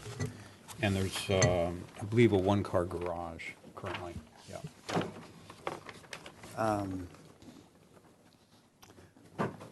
On the building colors, you show on the side elevations kind of a maroon of some sort? Is Well, that- I'm calling it plum, and it didn't really print well. So it's more like this color here. As an accent, we were using it at the garages on the north elevation and a couple of other places. And then these are in the fence line themselves. That's right. That's plaster, Yes. little plaster walls within the fence line. Yep. Okay. And then on the CAD elevation, there's a vertical break in between some windows somewhere. Is that also a beam or a wood post? Yeah, that was the last one, I believe. That's what that looks like. Was this the last one? I'm not sure. I'm not sure where that came from. This is from 2016. Must have been the Well, no, this was for the last, this was June, July. this was June This 2017. was the previous submittal for this review, and then we replaced it with this. So yeah, they never saw those colors. Thank goodness. What's this? That, I'm not sure why that got green, and it's plaster. Okay. Yeah. And then, so that's wood. That's wood. Wood. And we're proposing the garage doors as plywood, stained plywood. Stained plywood. As big panels? Yep. Okay. Tell me a little bit about this. So this face is proud of that? Yes. And, okay. And this dimension is 4 inches, 6 inches? 6, at least 6. So minimum of 6 and Yeah. offset. Yeah. Then as we work our way down here, so we're back, we're step forward, and then we're step forward again? Yes. Okay. This is what it was previously for reference. Yeah. Yeah, I remember that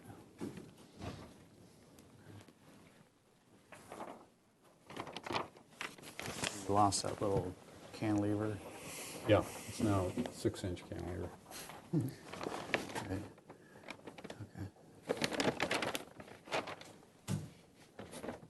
Okay. Is there, one things that I was looking at on the elevation and the color one as well, so these stop. Yeah.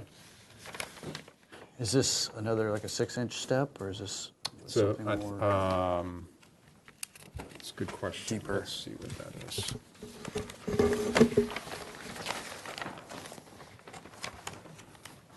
No, it's more like a foot. Okay. Yeah. Is that just furred out, or is that actual area? I guess it doesn't matter. But. Some of it, let's see, what did yeah, we furred some of it out because we're actually in the setback. But as long as it's not building space, habitable building space, we can do that. Yeah. Okay. And then, oh, I see that there is a fence. On the landscape plan, didn't look like there's a fence or anything in between the patios, so, okay. This is permeable paver back here?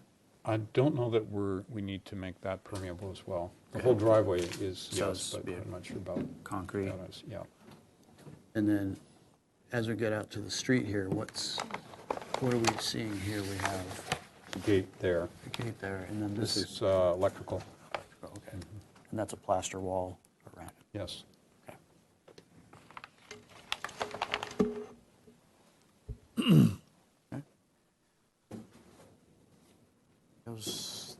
That was it. My questions. All right, David? Those fiberglass planters that are attached to those railings, what's the finish on those? It would just be exposed fiberglass that's got like an integral color to it, or? Yeah, has an integral color, and it's got a little bit of a texture to it, like you would expect. It's not, flat smooth, and it's a dull finish as well. I'm sorry I didn't bring a photo of it, but yeah. Okay. Yeah. And then the studies on that north elevation, were there any other explorations of doing any kind of cants or repeating that element that you did, that little pop out in other parts of that building on that side? No, because to me, the value of doing that is diminished, significantly diminished by the fact that there's, such profuse, mature planting going all the way back. Just, who's going to see it? Unless you're walking along that, inside the fence there. You're not going to see it. And we presented photos last time of, and I brought extra copies today, of, as you go down into the park, this is what it starts to look like. Right. As you view those elevations, and similarly, there's a park across the creek as well. And looking back, you just simply can't see the building. You won't be able to see it. Okay. Yeah. No further questions. Okay. The only question I have is on the ground level patio, I kind of can see why you have minimal planting so that they are functional.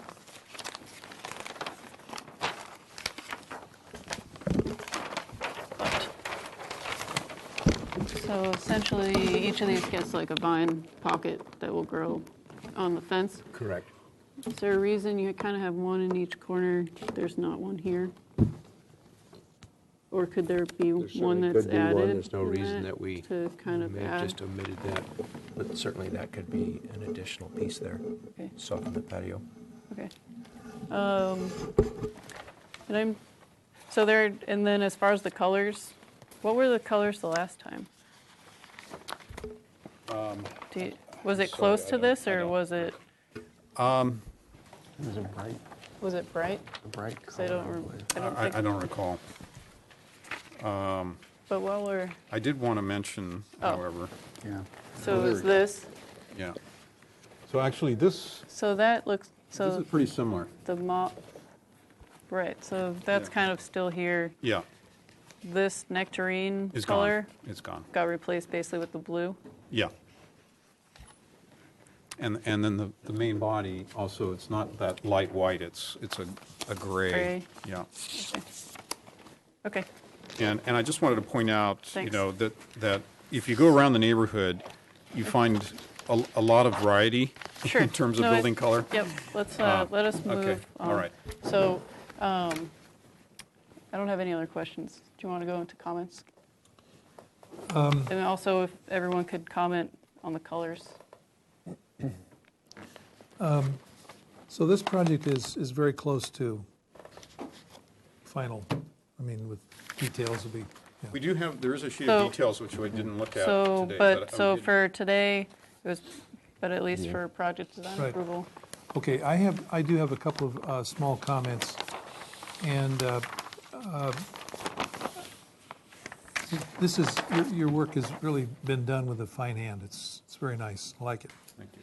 A couple things. One is you have introduced wooden lintels supporting large stucco masses that project from the building, and it seems like the load that is carried by the wood is like massive.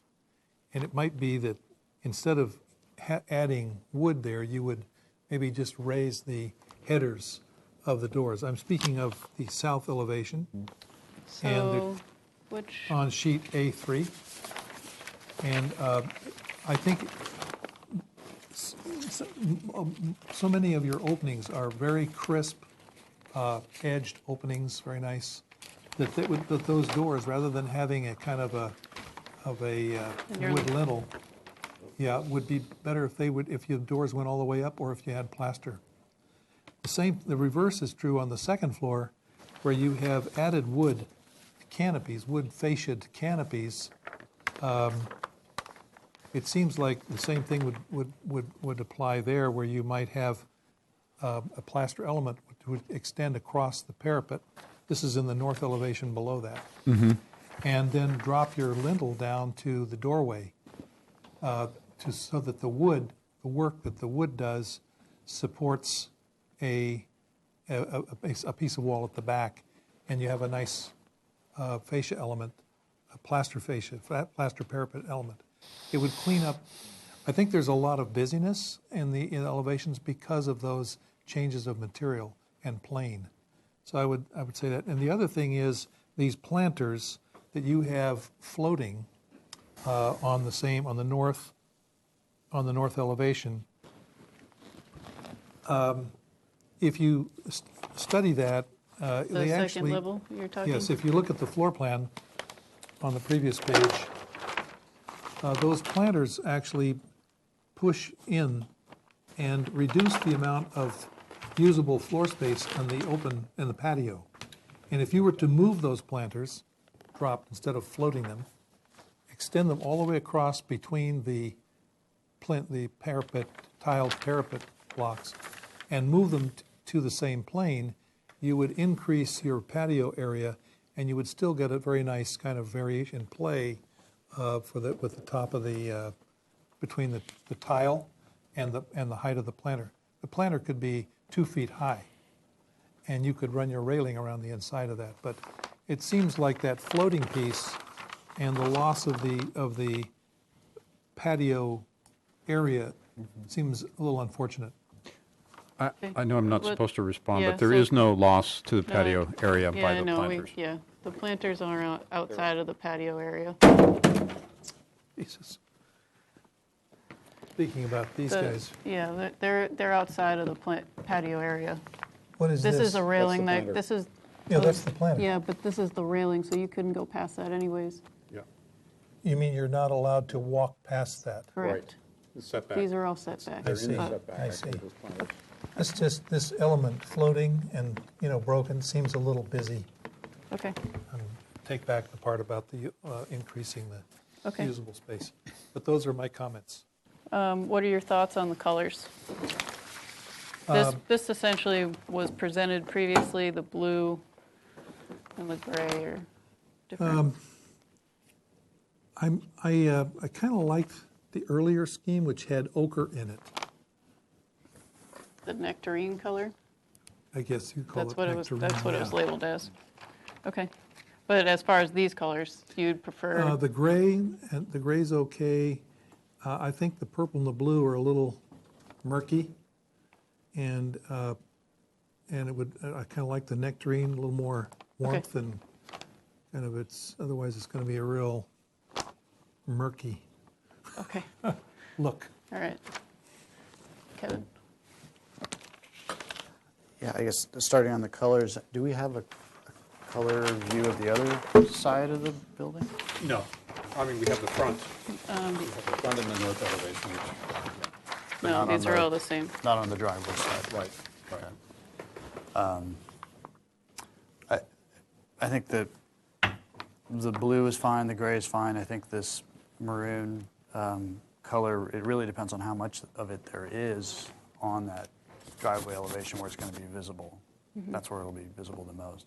So it's hard to say at this It's point. just, the plan is just little accents. Yeah. So, So in that case, I think the colors are fine. Let's see. I think it'd be helpful for us in the future, since we're lacking a landscape architect, we to have some photos and things like that, so we can Of the actual get materials? get a better Certainly. sense of, We can bring what, that next what we're time. looking at. Okay. So, yeah, no, pavers, gravel, all that stuff. That would be really helpful. Otherwise, I think the project's acceptable as presented. I agree a little bit with Howard that the wood pieces in here are a little incongruous. And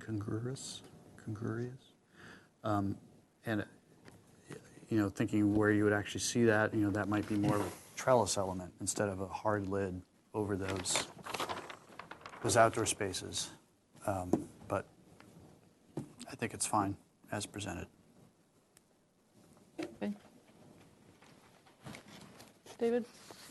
I think the little things I had concerns about last time have all been resolved. That roofing edge condition that we're speaking on right now, I think that works. I have no issue with that. I think it was fine the way you did that. And the glazing too, I have no issues with that material that you're proposing, so I think those all work. The little massing pop out at that second story, that little cant element that's on that north elevation, I see your point in the back, how that landscaping, I think, one, I should say it's great that you overlaid that. I think if we saw more projects with the actual landscape photos like that overlaid with the project, I think that would really help, not only us, but the community, more importantly. If it was a larger element, then I think that little cant would kind of be resolved in my mind as a standalone, but I think because it's smaller, if there's an opportunity to maybe introduce that little pop out at that kitchen window that's at the back part of the building, even though it is partially covered at the second level, which I think is that the kitchen window? Yeah.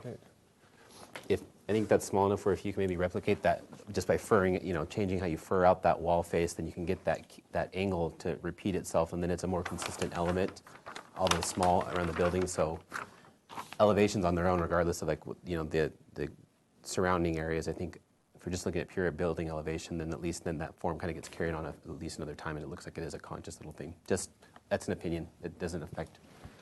I still think, in my mind, it's ready for design approval. The details I looked at seem fine, so I have no issues as it's proposed. Okay. But one thing I will add, though, is the parking. I personally think you've done a good job addressing parking concerns because you're actually over-parking the project by one space.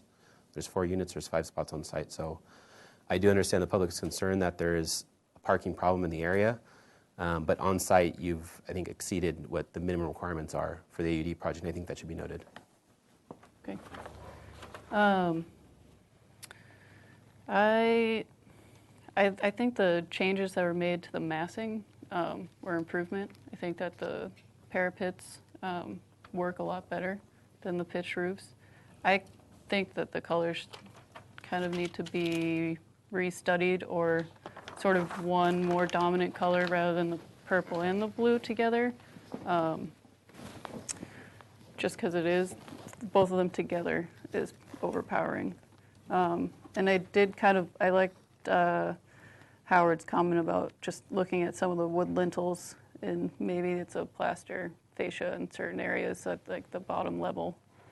But I guess as far as the colors, who can support the colors as presented? No? Okay. I agree with you guys. I think the blue and the grays work, but Okay. maybe the purple's adjusted. Okay. And then as far as the wood lintels, who thinks that they should be restudied in certain areas to be plaster? I think that, yeah. Is that 3-2? Okay. Madam Vice Chair, could you repeat that straw vote? Sorry, we were. The last one was who thought that the wood lintels should be restudied in certain areas to be plaster. Okay. 3. It was, 3-1. And I guess I think that it's ready for project design approval with comments. How do other board members feel? I think so. Okay, all right. So It's been 8 years. would it be indefinite continuance, or would you want?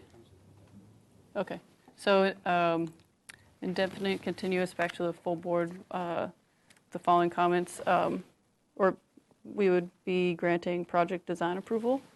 And the board would like the colors to be restudied and possibly show them on the driveway elevation as well. And then provide a materials board with all the standard materials and lighting. And also provide photos of the landscape material that's being proposed. The board would like also for the applicant to study the wood lintels and see in certain areas if they can be plaster. And then also there was one other, just adding some additional landscaping to that front ground level patio On the north unit side. on the north side. I'll make the motion. Does someone want a second? Howard? All in favor? Aye. Opposed? Motion carries. Thank you. Thank you very much. You want that? I guess you don't need it. You Well, just have one. We have one, that's good. Yep. Yeah. So we'll get in touch.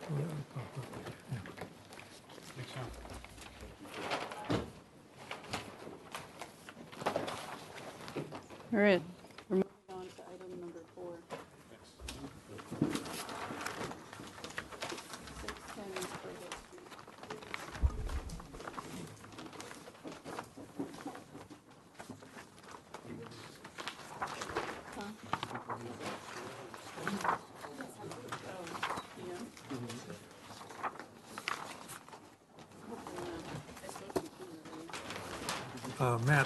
Matt,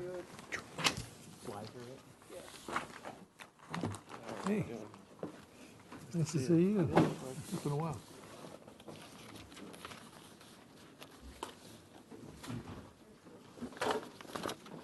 Hey, Eddie. How are you? Good. See you. You too.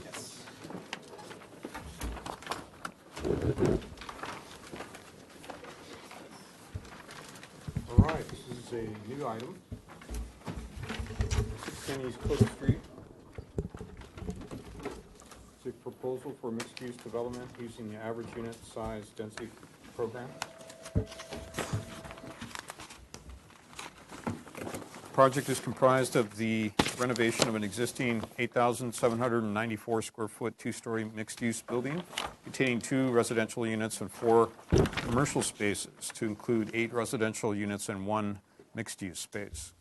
Unit mix will include 3 two-bedroom units, 5 one-bedroom units, and 1 studio live work unit ranging from 667 square feet to 1,366 square feet with an average unit size of 905 square feet. The proposed density will be 26 dwelling units per acre on a parcel that allows 15 to 27 units per acre. Also proposed are a reconfigured parking lot with 12 uncovered parking spaces, over 2,000 square feet of private outdoor living space, and 7 covered bike parking spaces. Project will result in a net reduction of 6,539 square feet of commercial floor space. Comments only today. Project requires environmental no, actually, that's been changed, right? We can comment. Yes, right. So welcome.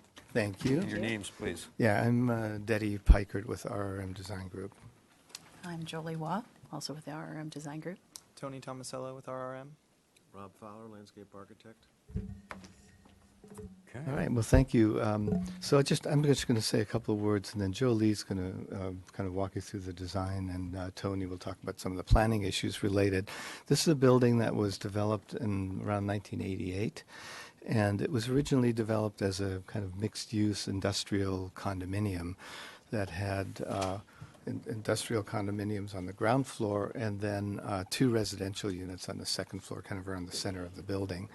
The owners have recently decided that they want to, it's owned in part by Skipper Construction Company. Arlen Skipper is here in the audience too, if you have questions for any reason. These drawings just show you kind of the existing elevations, just in case you wanted to be able to refer to what did the building look like. What does it look like right now as it was originally developed? Are there photos in the set? And there as are well? photos, and we'll Okay, flip to all right. those in a minute. So the main point here is that we're keeping the existing envelope, but we're kind of gutting the inside in order to create these 9 residential units, one of which is a live-work unit that's located at the front of the building facing Coda Street. And then the parking lot and some of those features and accessibility and all that has been incorporated into the reworking of the restriping and everything of the parking lot, and including some required open space that's also been configured into the parking lot.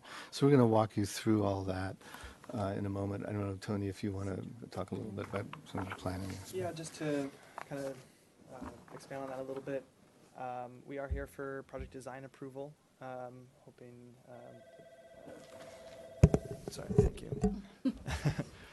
There was a question on the private open space, one of the outdoor balconies, but we've revised that in this set that you guys have now. So we are eligible for project design approval should the plans and the board wish to grant that. In terms of the project program, it's a rehabilitation of the existing building, 9 loft-style apartments. There are 2 3-bedrooms and 5 1-bedroom units, and then 1 sort of studio live-work unit there at the street front. In terms of parking, we're meeting our zoning required parking, 1 per residential unit, plus, yeah, we could flip to the site plan just so you guys can have that. We did reconfigure the existing parking lot to add the open space there at that corner. It's 1 space per unit and an additional accessible unit, so there's a total of 10 residential parking spaces and then 2 parking spaces for the live work. Other site improvements include accessibility upgrades, which Jolie can kind of touch on a little bit more. We're meeting Tier 2 stormwater requirements. We're below the 500 square foot net new. And yeah, if there's any other kind of zoning related questions, I'm happy to help answer those. Okay. Okay, so as far as the architecture goes, this is footprint. The existing footprint of the building is not changing. It is, as we said, we're reworking the interior. We have, what we're doing is incorporating, well, let me take you to the elevation as well, so we can work back and forth. And here is, this is the existing elevation. And here's the proposed. We are, as I said, keeping the exterior of the building, getting the interior, and then in the parking lot elevation, we are punching openings to create the areas in which the new apartments will be behind that and infilled in that. Back this way. As we were talking about, there are 2-bedroom units in the center, 1-bedroom units here, and a live-work unit at the end. The idea is that there are entry patios at the front of every unit. They're 2-story loft-like units, and each unit has a separate covered patio as you walk in, and planters in the low wall in the front. And then as you go to the upper level, that we are maintaining, there was a balcony in the existing building, and we're keeping that existing balcony. It's now becoming the individual private area patios for each of the units. And then the units themselves, to give it that character, we have stepped back from there, infill our glass walls from floor to ceiling at the actual unit type. can show you that here.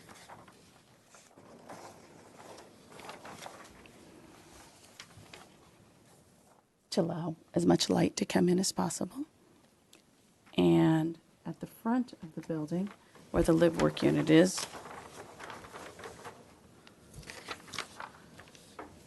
the elevation is essentially very similar. We're punching a new area in here for the new patio, adding a window and some grates for fenestration. And on the rear of the building, we're actually, it's staying relatively the same, except for where the new pieces are coming out. We're trying to give it some articulation so it steps forward, steps back, steps forward, steps back.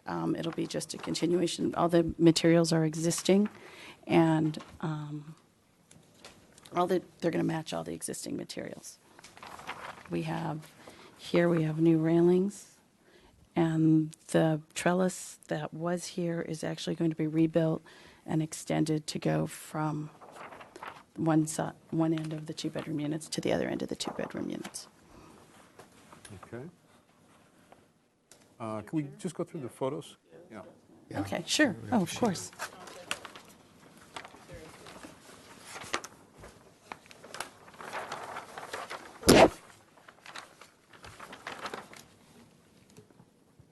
Okay, so this is the existing front elevation.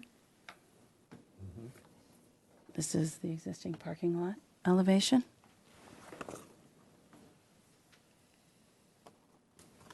And then these are the neighboring buildings. And some of the context in the area. This is the project next door. Okay. Should we look at landscape? Sure. Please. Kindly switch with sure thing. Okay, sit back.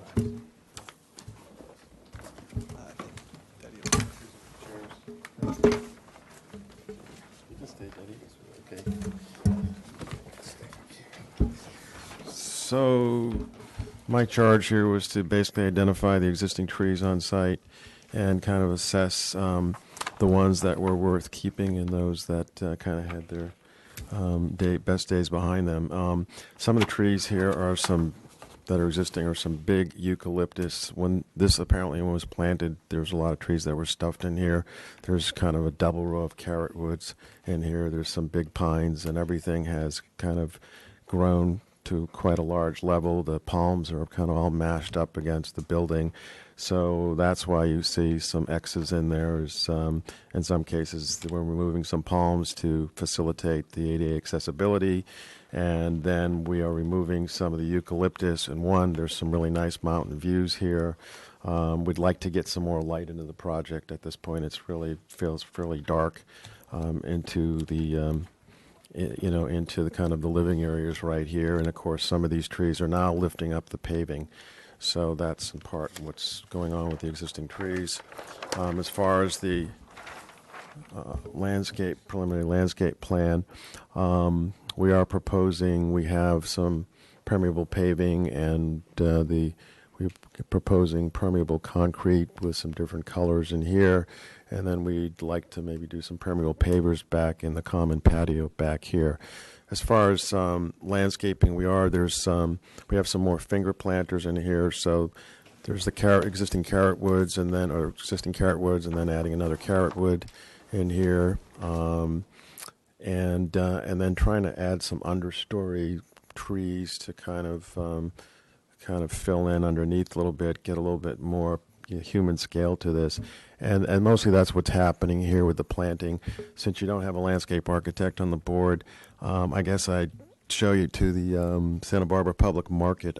That's kind of the intent of what this understory landscaping here is more. I think that project, which I didn't do, is very successful. And there's a lot of succulents, and there's kind of a nice mix of kind of close, intimate planting. And I think that would serve these spaces very well right here. So that's kind of the look that we're after along here, up as you walk into these units. Okay. So does that conclude your presentation? Yes. Okay, so we'll open public comment. Is there anyone here that would like to comment on this project? Seeing no one, we'll go to questions from the board. Howard, would you like to start? It's pretty clear.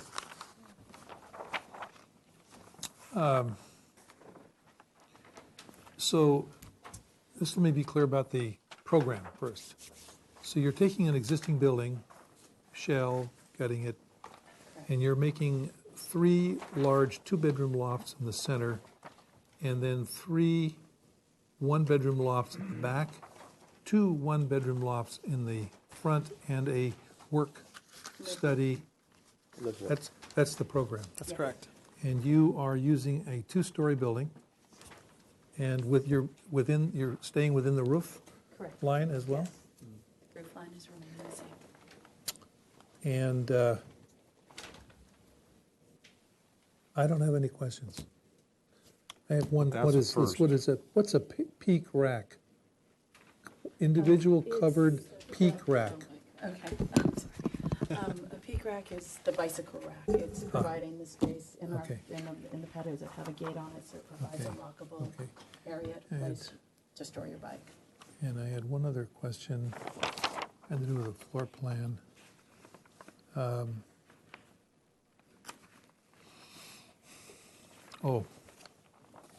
Elevations.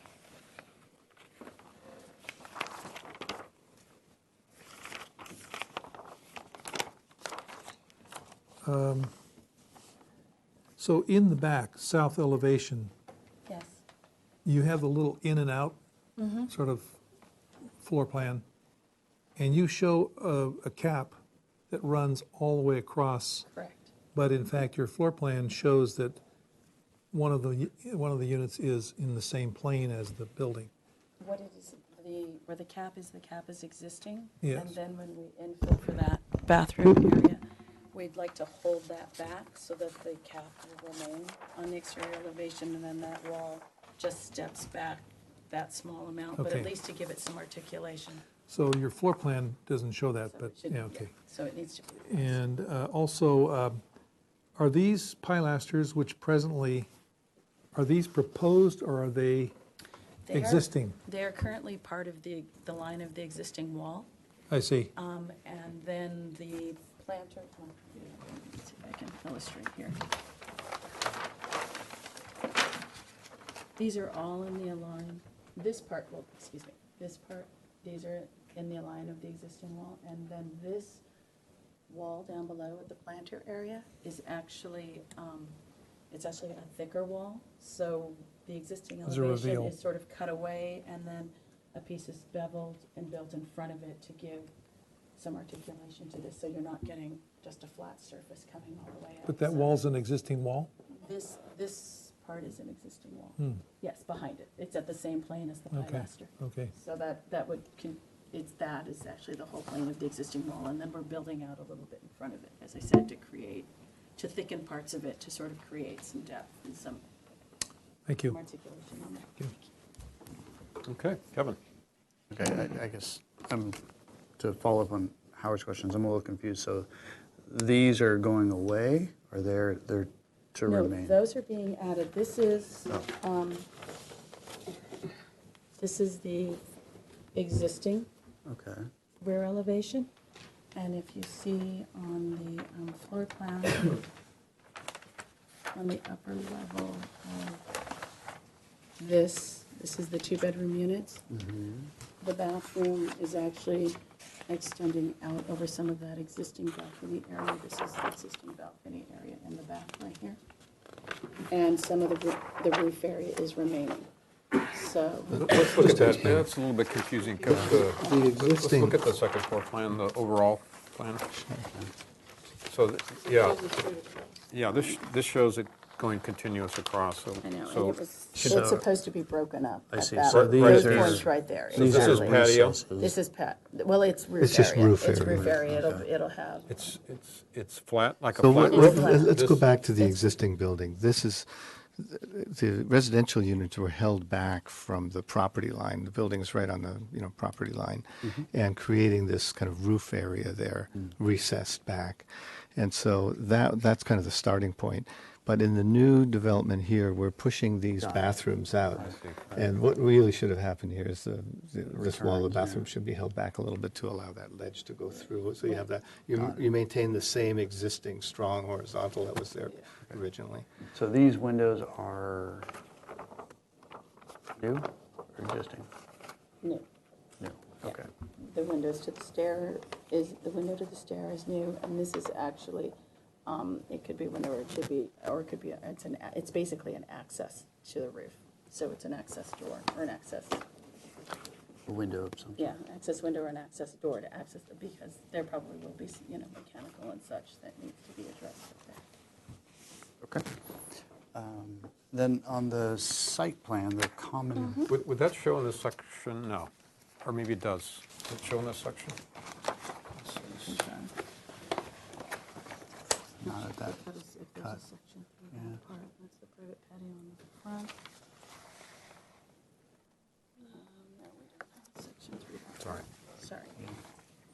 So Okay, and on the site plan, so you've got, looks like you've got plenty of private open space. Correct. And then are you required to have common open space as well? We are required to have common. So that's this That's area what this here. area is here, yes. Okay. And Are there any, an accessible walkway that will continue and then there's across a the project. existing transformer right There is an there. existing transformer. And then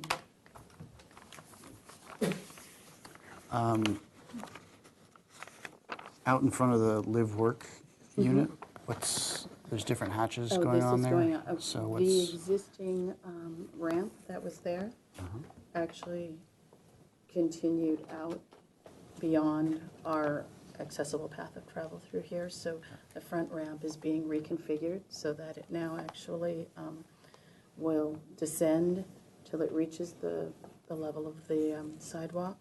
And then there will be stairs that go down to the sidewalk from there. And at that point, you can also turn and continue on with the ramp down to the sidewalk at this point, because there's a slight slope that's happening right there. Okay.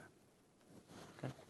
And then there is a little vine pocket in here so that we can plant it out.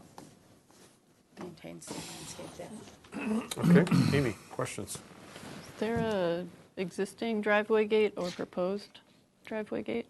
There is not an existing driveway gate, and No. at this point, we don't have a proposed driveway gate either. Okay. I think a lot of my questions already got answered. Are you showing lighting yet, or? No, at this point. Yeah, Rob? just at this point in the designs, we haven't gotten into that, Okay. that level of detail yet. Okay. Those were all, Okay. my questions got Thanks, asked. David. Since we're still on the plan, I heard all the explanations, so I think I'm getting most of that, but then your comment about the attic access space to that little, I guess, square footage area that's next to the stairwell, on the elevation, it looks like that was an existing wall line perhaps, right? And you guys are putting new glazing within an existing wall line, is that correct? Correct. On the, Maybe I should use a it's pointer. here. Yeah. Can you pass me that pointer, please? Oh, sure. Pointer? Okay. I'll do it on the plans right here. Yeah. Okay. We It's go not, to the it's second not. level. You gotta yeah, just it's leave not it here. an- You gotta leave Yeah, it here. can we Oh, do- sorry. Go to the second level, please. It's not Okay, an, good. it's not an attic access, it's a roof access. Roof access, It's a yeah, roof because that's a access. walking, that's a walkable That's- surface. That's a The walkable roof surface, line it's a sets- flat, Yeah, it's a flat walkable surface. so yeah, I think that's what was throwing us, the colors were, mine were showing some dark. These guys, that's where, that was it's an existing wall, you're just putting new. Correct. Glazing in there, or a doorway basically. doorway, To that little yeah. roof access, and the Correct. roof line's gonna hold back your stuff. Correct, yes. And then these are the little pop-up projections. Correct. Okay. Correct. No worries. On the elevations, on the opposite side, the railings that you guys are sketching there, how do you see that material being? I see it as a woven metal mesh with, Let's talk to the elevations.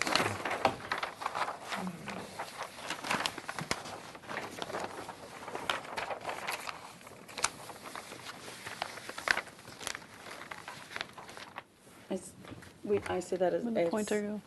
Sorry. Okay, sorry. These areas through here would be a woven metal mesh with probably probably, I would say, a metal railing on top. We have, accents of metal work throughout the project. With the idea of the combination between the loft idea and the Mediterranean building, and it kind of being with some contemporary accents with that infill glass wall, and that with this, we're kind of playing between the fact that we're adding the metal accents and they're on the contemporary edge with the grid type pattern, but still relating back to the Mediterranean. So not necessarily like the traditional basket weave, but more of a contemporary, like a heavy gauge metal mesh that you see kind of. I think so. Yeah. Contemporary. Yeah. To give it, but with it'll probably have a finish that will be compatible with with the metal work. That'll be more traditional metal work on the other areas like this. Okay.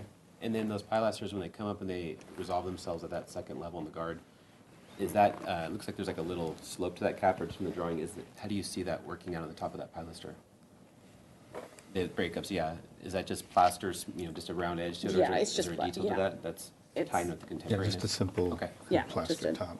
Probably a tighter form, not so much completely So more curved. of a traditional, just simple.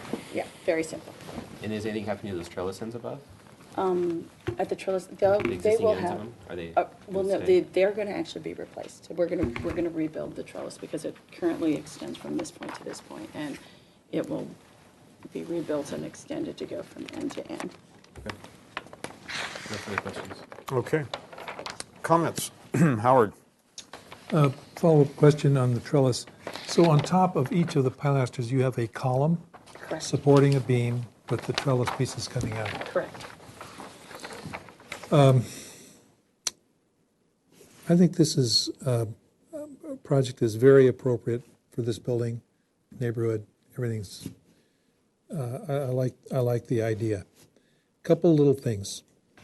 I don't think woven metal railings are appropriate for the building. Number two, I know you're on the property line and you can't have openings that open, but you need light in those rooms, those bathrooms, and that are up against the property line. Is it possible for you to use glass block for light, but not air? It has to be 2 hour rating on the wall. Right.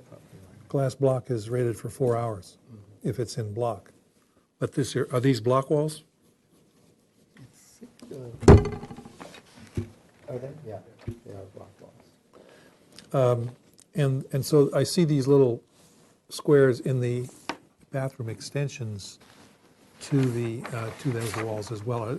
Was it your intention to put glass block in those? Initially, no, it was just going to be A little recessed. It was recessed little plaster, recess. a little recessed Well- plaster, and then the little bit of metal detailing because that is, I would- it's a visible elevation. So. You might look at that glass block option. The other thing is, I noticed that your bathrooms on the second floor, at least for the one-bedroom loft, I don't see showers. Where are we here? Where was I? Maybe I was on the wrong floor here.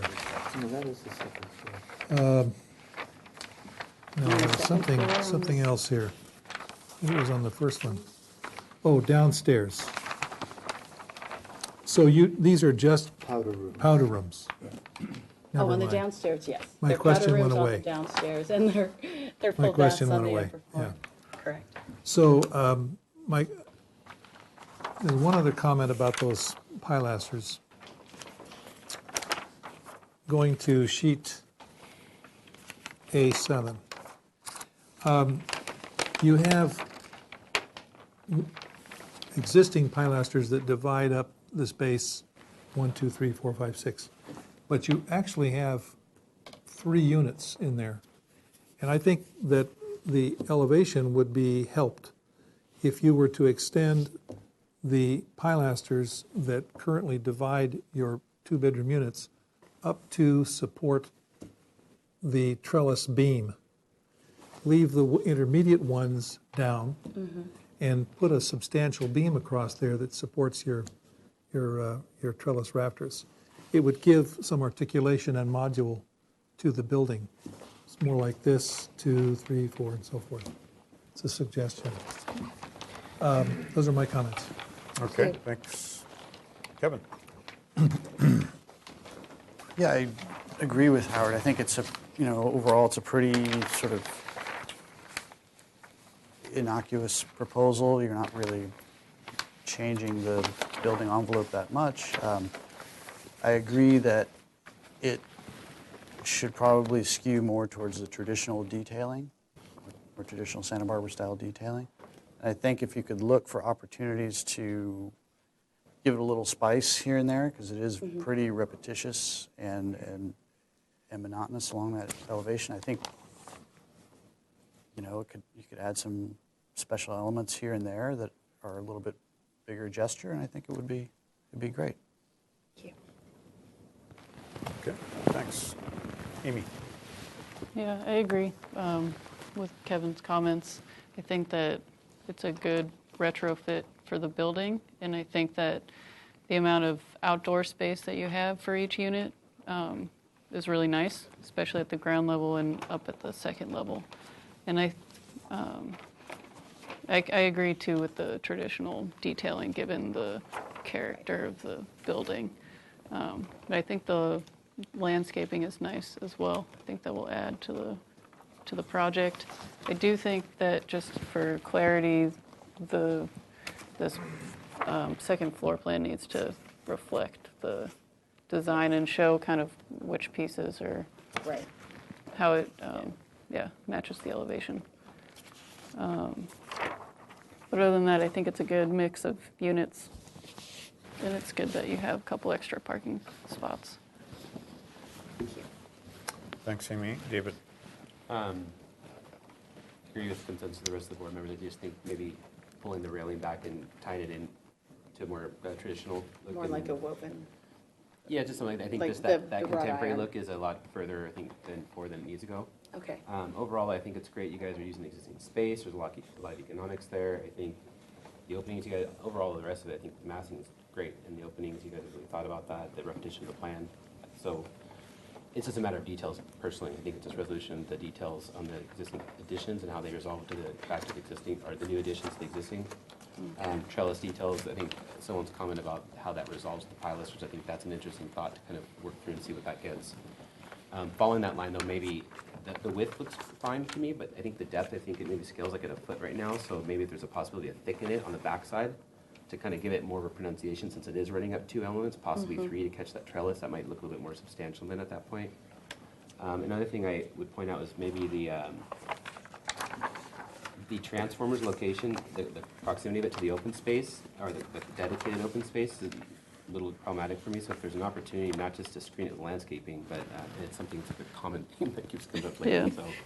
So it's just maybe some kind of element once you get out of that, I know there's that boundary you have to work within, that 3 by 3 by 8 or something. If you're able to kind of work with that to kind of maybe do something more than just landscaping to kind of hide that element even more from those people, just because there's that little hum when it's there too, because it's so Right. close to that open space, I think that would make that area a little bit nicer and more inviting. That would be my only other comment. Okay. Thank you. Okay.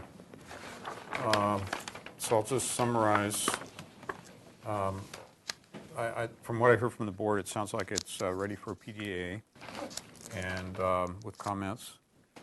And guess you would want an indefinite continuance. Back to address the comments in final. And I like some of the suggestions, certainly the railings, and I think that one pilaster, I think that's a kind of a nice idea. And something we could easily incorporate and come back with that. And come back for final. I kind of missed that comment, Howard. Can you restate it? A7. 7? A7. It's talking about taking The north elevation, Those two all the way up. taking them all the way up. and the alternate ones. creating the demarcation up. for the Yeah. units, basically. Because these are right almost at that surface anyway, right? There's very little. The Right. supports are right there. Right, otherwise these would, actually At this the one moment, and these this are one. posts. And I'm suggesting that these pilasters be extended up to pick up a rather large beam up here, eliminating the need for a post and just having a pilaster top of railing here for this unit, which is, these are 2-bedroom units. And this would be kind of a nice accent element, 2 of these going up. That was my thought. I think it's a good thought. And can I clarify on the railings? Are you thinking as far as the design goes, if it were, like I said, if it were a traditional wrought iron material and sort of doing that traditional basket weave type of thing, or are you thinking completely more towards just a traditional, vertical railing type of idea? I don't know, there's a lot of options I mean, there. there's, Too many just like to options. see some options. What are, Something that's more traditional than the what wire is your mesh. I think thought? that'll. What is your thought on this window grill over here? What are you going to do with that? The window grill, I was thinking of a more traditional Wrought iron. wrought iron, correct. So that's what I was thinking, if we did that in the railings as well, if we picked up that, kept the idea of the grid, but actually Okay, well, detail it. we need to move on, so I'm going to just say that is, the board is looking for a more traditional resolution of the railings. So there would be indefinite continuance back to the full board, granting PDA with the following comments. The first one you just heard. I think there's a number of ways to resolve the Howard's concerns, perhaps, about the long balcony. To me, it seems to be working okay. But it does look like there needs to be some study of exactly how all these pieces are coming together. On the section, it looks like it's pretty tight, and how all those members are going to work together, I think is not. It needs to be resolved, obviously, and will in further design development. And so the other comments would be to, of course, to have the floor plan and sections to accurately represent what's happening on the elevations. There's, huh? On the south elevation? Particularly the south, yes. But I think also, like I'm saying, I'm not sure how all those pieces are coming together there, the way it's shown on the section. I guess David had some concerns about looking at screening the electrical transformer. That was a good comment. I don't know. Anything else? Who would like to make that motion? Or second it, or add to it? I'll second that motion under discussion that the applicant look for opportunities to create some difference in that elevation. It's very repetitious right now. For the second floor balcony area. Is that what you're talking about? Yeah, on the interior of and the I think project? it's, in particular, on the street parking lot corner, in particular, it's how it's a mirror of, itself, essentially. So my suggestion was, or my thought was, are there moments where we can create some difference between the two ends of the building? This and this? Yeah. Oh, okay. That's to study. Okay. All right. So we could add that to the motion. We have an electrical room there. That's the difference. So we have a motion and a seconder. All in favor? Aye. Aye. Opposed? Motion carries. Thanks very much. Thank you. Thanks. On to item 5, 835 East Cannon Perdido Street. Is this the old one? Yeah.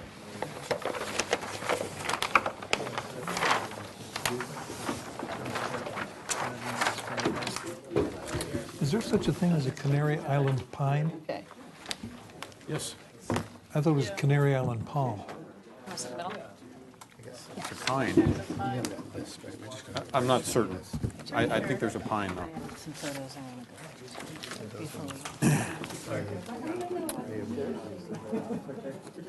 So this is the fourth concept review of this project. It's a proposal for 3-story, 50-unit multifamily residential development under the AUD program. Includes a voluntary lot merger of 3 lots. Unit mix is 26 2-bedroom, 4 1-bedroom, and 20 studio units, with an average unit size of 633 square feet. They're the same thing. I don't know what that is. Proposed I didn't density hear- is don't- 63 units per acre, and the maximum allowed is 63. There'll be 51 covered parking spaces and 50 covered bicycle spaces. There's also a rooftop deck, PV panels, and a trash enclosure. And Planning Commission review. Thank you. Thanks. Has already occurred, right? Correct. Yes. Comments from last time? So, Do you want us to introduce ourselves? Yes, please. Teddy Pikert, RRM Design Group. Go ahead, Chris. Chris Dufour, landscape architect with RM Design Group. Lisa Plowman, planning manager with RRM. Hello, welcome back. Waiting for comments, or did you put them here? Here we go.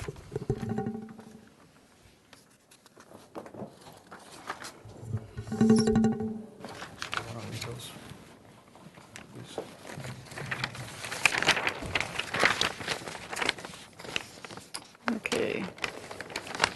Should we go through these one by one? Yeah, there's a Yeah, there's that's a what I thought lot. that would be the best. I mean, just to sorry, go ahead. Oh. Oh, you're going to read them out? I'm going to read them one by one, but did you want to say Well, I was just something going to say we beforehand? could start kind of walk you through them one by one, but if you want Sure, to read them yeah. all first. I'm going to do them one by one since there are a lot.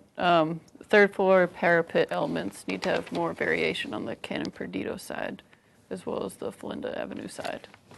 So I don't know if you are going to start with the elevations. Yeah, I mean, yeah, so just to preface everything, last time we were here for design approval, and we just didn't quite get it over the top. So, and that was painful, but we were very, actually, we think that some of the suggestions make the project better. So we did go through each one of these and make changes to reflect the discussion that we had, and so, we're anxious, hopefully today, to get design approval based on our responses. So, I mean, there's probably a lot of different. Maybe we should. Let me just see what the. Maybe I will. Let's go to the elevations Yeah. because that's probably going to show some of these initial points. We have some. I can read through a few of these so we get a general sense of what. I think we I don't know. remember. I remember. All right. Yeah. Okay.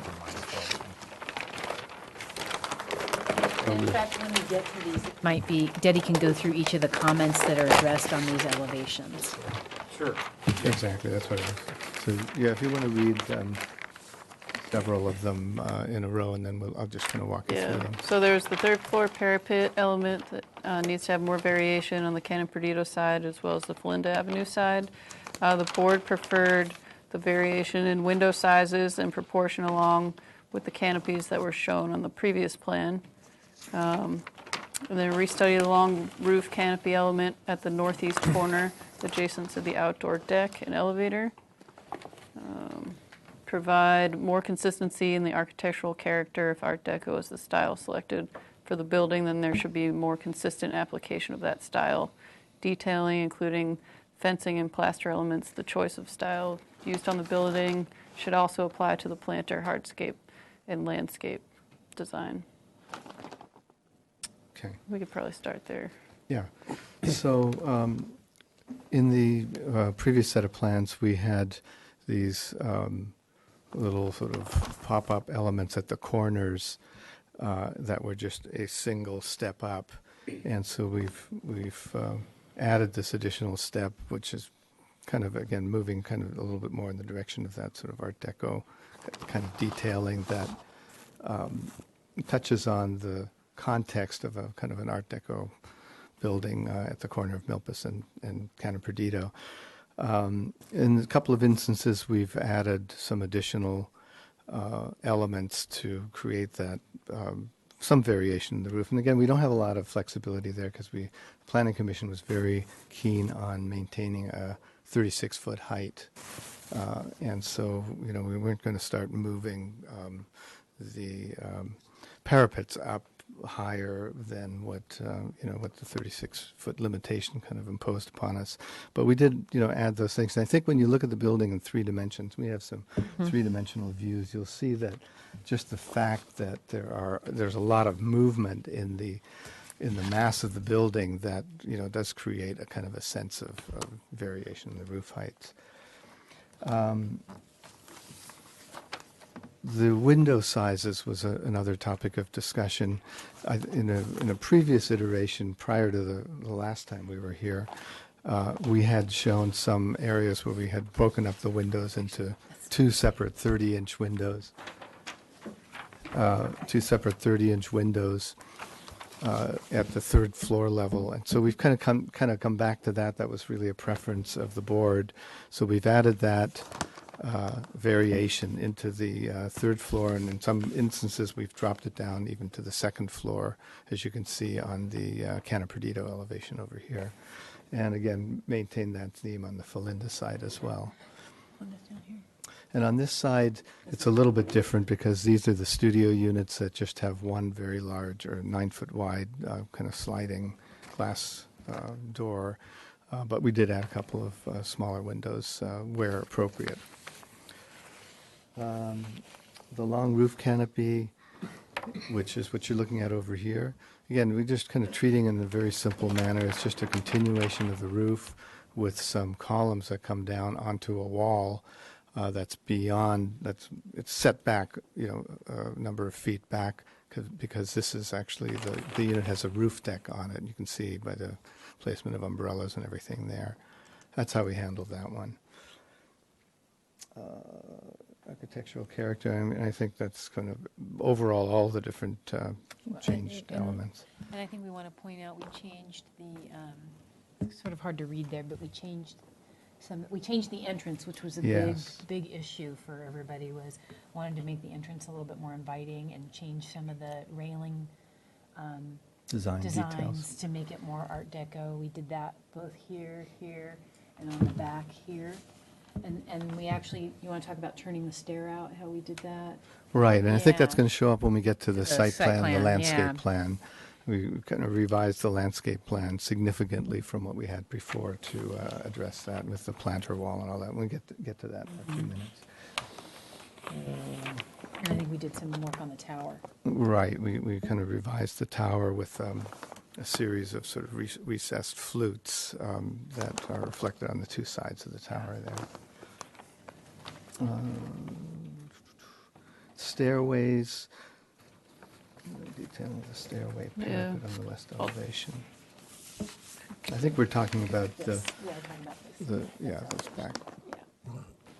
So we had the straight. Right, we just had a kind of straight diagonal run that was at the same angle as the stair, rise and run, and we've stepped that wall down. So it's consistent with the stepping that we have in the front entrance. I think that was one of the things that was suggested by the board, and we happily adopted that suggestion.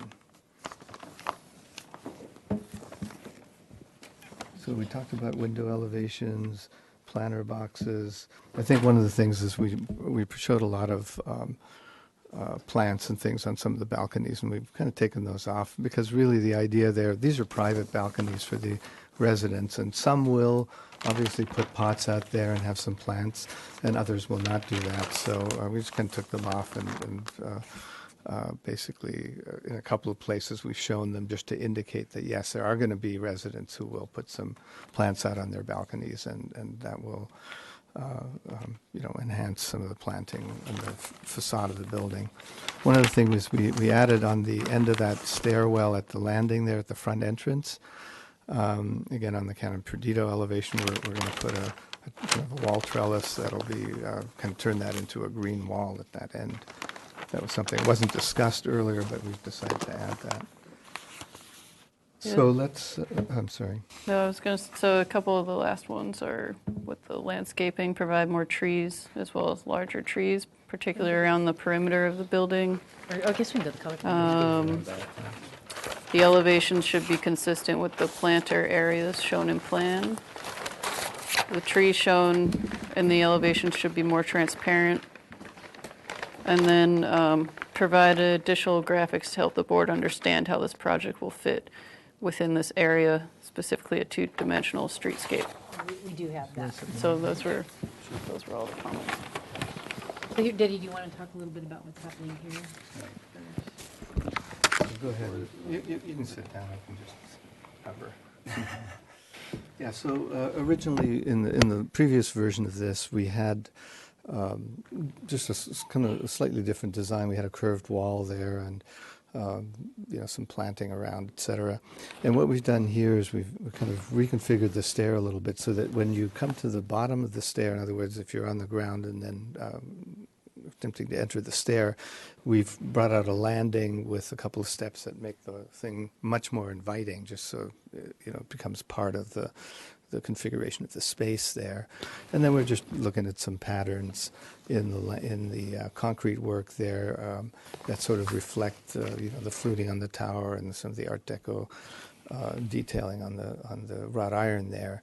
And the planter wall is now rectilinear rather than curved there. And then inside this little space, there's a planter up against the side of the stair that also incorporates a bench so that someone could wait, be waiting for a friend or something like that outside. Is that a different material there? Or? No, that's all going to be plaster there as well. The I think it's planter, just you mean the it planter? looks like a bond? shadow that, yeah, the shading on it. Okay. Yeah. So regarding the trees, where we can, we were able to add additional trees along the street frontages and along the whole perimeter. I'm a little upside down here, so I'm turned around. We've got a combination of crepe myrtles, pyruses, photinias, and olives. In some of these nook areas where we can, we'll be able to put some shrub trees that'll climb up to just about the tree height, but they're tight enough in space that it is a little difficult to get a full-blown tree in there, for fear that, like if a palm tree was put into a nook, say in this little nook area here, at the third floor, a little concern of wind blowing and having the palm tree hit the actual building. So trying to respect the building, but also respect the comment and sort of come in at a happy medium of finding in the middle. So where we have put them, we did. The paving patterns was one of the comments too, right? Yeah, so we've reintegrated the paving pattern, and as Deddy mentioned, that it's revised to reflect the building design to a large degree. In this area, we had a cross pattern that was kind of at an angle previously. This new pattern is a little bit more simple, a little bit more along the style of the design as well. I think it'll also work better as if being a second story. Working with the pavings on the higher floors, it'll be a little easy to work with. The planter, we did it. Yes, thank you. Thank you. Yeah, sure. Yeah, this planter originally was very curvilinear in nature. We've maintained the fire pit there, but the actual shape of it has been kind of reconfigured to fit with the new design. We've maintained the outdoor. Forgive me. The outdoor barbecue, thank you. So a lot of the elements that were in the previous one are still in this one as well. Okay. Great. So, Do we want to? did you want to add anything? We want to go to the section, and I just wanted Oh, to yeah. spend a little bit of time just kind of, this might help everybody sort of, this is an old part of our previous submittal, but I think it's helpful to kind of go around and we had done the elevation, the aerial to show where 2- and 3-story buildings were, and then give you some sample heights of some of the buildings in the area, just to give you some context for the project. So the project site's in blue, and then you can see that there are 3-story or approximately 35 feet or higher buildings here, here, and here. And I think Number one is the Armory, which is about 35, 36 feet to the top of that parapet there. And then you've got the high school building here, which is about 24 feet to the eave there.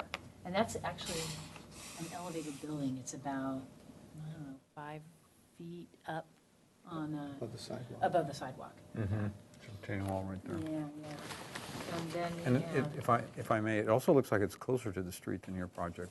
Is that true, it or? might very well be because we had to set back for the potential widening of Cannon Credito. There was that public works requested that setback. They don't think that it's ever going to happen, but it's in the code and you're required to provide it. So Habitat for Humanity provided it, and we provided it, and so did this Shelton project, actually. Okay.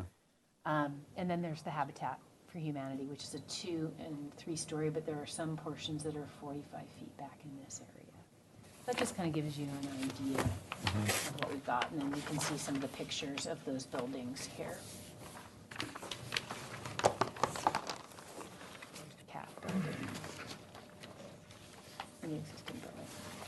So I just thought that might be helpful as we then go ahead and look at that cross-section that we developed.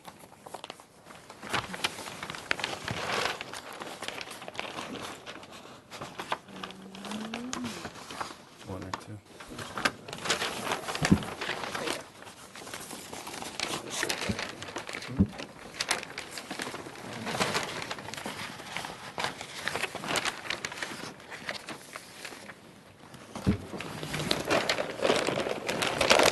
Yeah, so I know you're concerned about, you know, whenever you have an elevation and you're trying to, you know, do a presentation of it, we have the trees and everything. So we did a sheet that shows no trees or planting or any entourage or anything, just so if you want to drill down on any of the elements, you could. But this is the main feature of this sheet, which is you would ask for a kind of street section, street elevation that accurately shows the changes in elevation there and the relative heights of the building in relation to one another. Mm-hmm. Okay, thank you. So, It's Too oh, I low see. for the Yeah, teams. yeah. Is So I that think that's about it. But just Yeah. before, in conclusion, I would want to say, you know, we're really excited about this project. We're eager to move forward with design approval so we can, you know, develop the design as we go forward. You'll recall the Planning Commission was enthusiastic in their support for the project as providing the needed housing in the community. They felt the height and the mass, bulk, and scale was appropriate, and you know, we're just eager to move forward. And I think we think that the comments that were made helped us sort of refine the design and move it in a direction towards Art Deco and made more of a commitment to that. It's the project. We think it's looking good. Okay, very good. Thank you. So we'll open public comment, and we have 2 speaker slips and a couple of letters. The first speaker is Christine Tienhauser. in Newhouser. the Yeah. Yeah, if you folks could sit in the audience while the public comment's going on. It's a new policy. Okay. Thanks.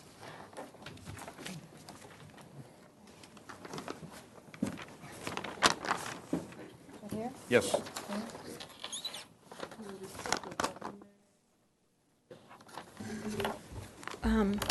Right, well, I come again to oppose this AED project based on the size and the height and the density and the look of the apartment complex. The design of the project is not in keeping with Santa Barbara architecture. It is too large, too dense, and too high. Most of these AED projects, which loom so large due to the combining of parcels, the lack of adequate setbacks and the height become the new norm. The projects are decided on a case-by-case basis if they are consistent with the general plan according to size, bulk, and scale, and compatibility to the neighborhood. Yet because they're decided on a case-by-case basis, the overall effect and feel of our community is not being considered. Perhaps taking into this account the ABR on June 19th requested photos photos of 835 East Cannon Bernardino that include the adjacent structures to illustrate the scale of the complex compared to the existing neighborhood. This is a town that has been designed with 1- and 2-story buildings with their precious views protected. The 75-bedroom project is in close proximity to the high school, and for the most part blocks out the mountain views and the sky for those in the surrounding area. The result in a loss of mountain views, increased demand for parking, and daily traffic congestion will create a city that is unknown to its local inhabitants. Although the city staff, the ABR, and planning commissions, perhaps about 20 people, decide what is an important or a public view worth preserving, out of Sunset Magazine, the July 2017 issue of Sunset Magazine describes Santa Barbara as the city's signature.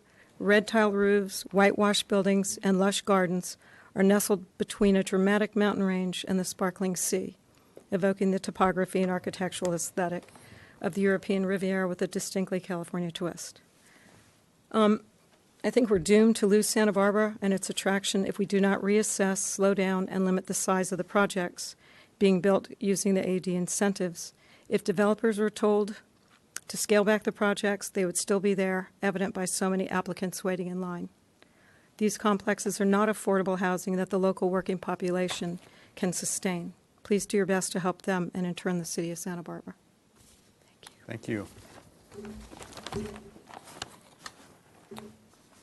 Is it Josh Arturo Gallegos? Jose.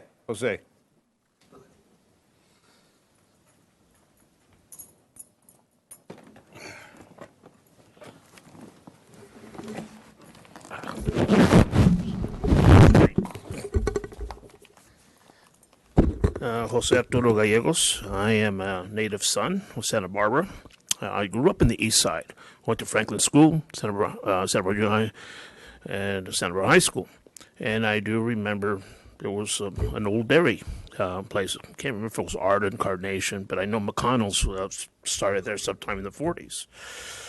That is commercial property. I don't think it's a good idea to put a 3-story complex there, like the lady just spoke right now. It's going to block our beautiful mountains, and I've been seeing those mountains, since I was a kid. It is commercial property. I would recommend for it to be like an industrial park, like the Radio Square Park, to create jobs, because poor working class families in the east side are being phased out because of projects like this. The average working family or the average worker can't afford something like that. So it's just too massive. That area has always been working class neighborhood. I wouldn't have a problem since it's commercial property. I wouldn't have a problem if it turn it into an industrial park to create jobs for people that live nearby there. So that's my recommendation, something like that. Not some big, huge, massive, 3-story apartment complex, which, average working people are not going to be able to afford to live there. So that's my take on it. And I have fond memories of what Santa Barbara used to look like growing up here.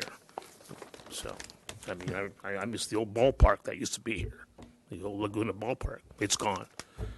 So, anyways, thank you for your time. Thank you.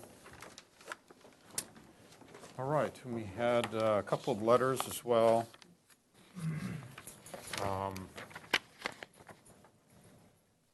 One from Christine, we've already heard from Christine, and the other from Anna Marie Gott, who's writing to oppose the size, bulk, and scale and volume. She just feels it's too big for the neighborhood, and that the ratio of cars to people is insufficient. And I have another one here from Kellum DeForest saying Santa Barbara's charm and beauty should not be sacrificed just in order to provide housing units. He does not believe the current design contributes to Santa Barbara's charm and beauty.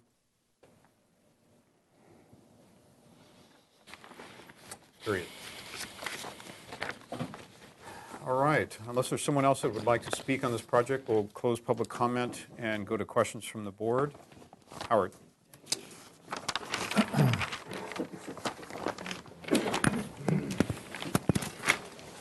So, thank you. Is your main entrance accessible? Yes. Okay. And you are at the top limit of the density range for AUD. But significantly under the allowable square footage under the AUD. So it's the number of units and the number of bedrooms that are of interest. And I'm going to ask a question because that's we're in the question phase. But when you decided on your unit count,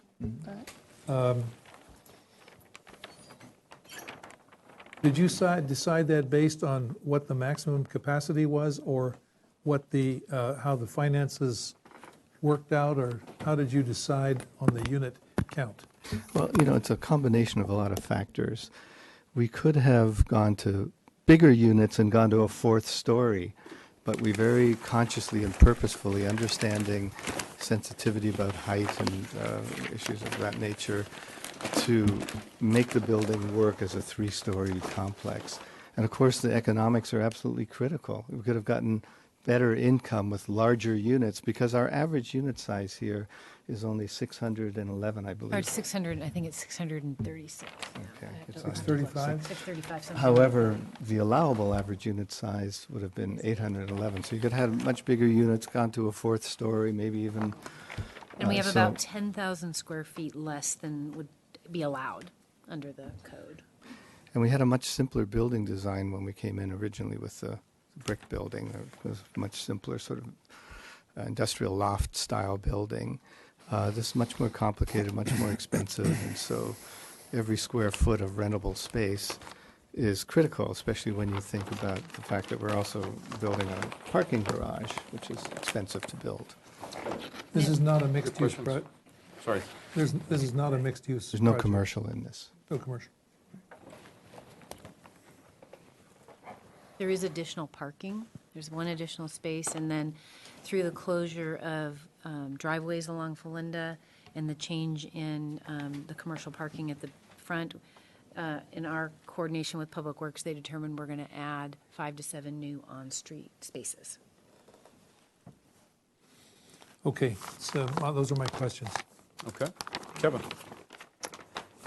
Yeah, I don't know if we asked explicitly for it last time, but did you happen to bring any images of Art Deco detailing or images from the building that's adjacent that were? Well, yeah, we have images of the existing You didn't ask for it. dairy building. Yeah, I don't think we asked for it. That was not something that. But that's certainly something could be brought back in an in-progress review, the detailing. And we have, the balcony rails and things like Yeah. that are all detailed in there. And the gates are all detailed. I'm just asking for reference images. Yeah, we did of not bring these. those, no. The tower element, that's the elevator tower, is that correct? Correct. And it's set based on an overrun and Right. mechanics of that. Exactly.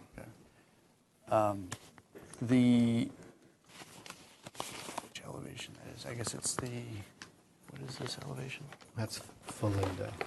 Linda. So as you exit the elevator, you're in a corridor that's open to this roof, not roof deck, but the third level deck. Here. Right.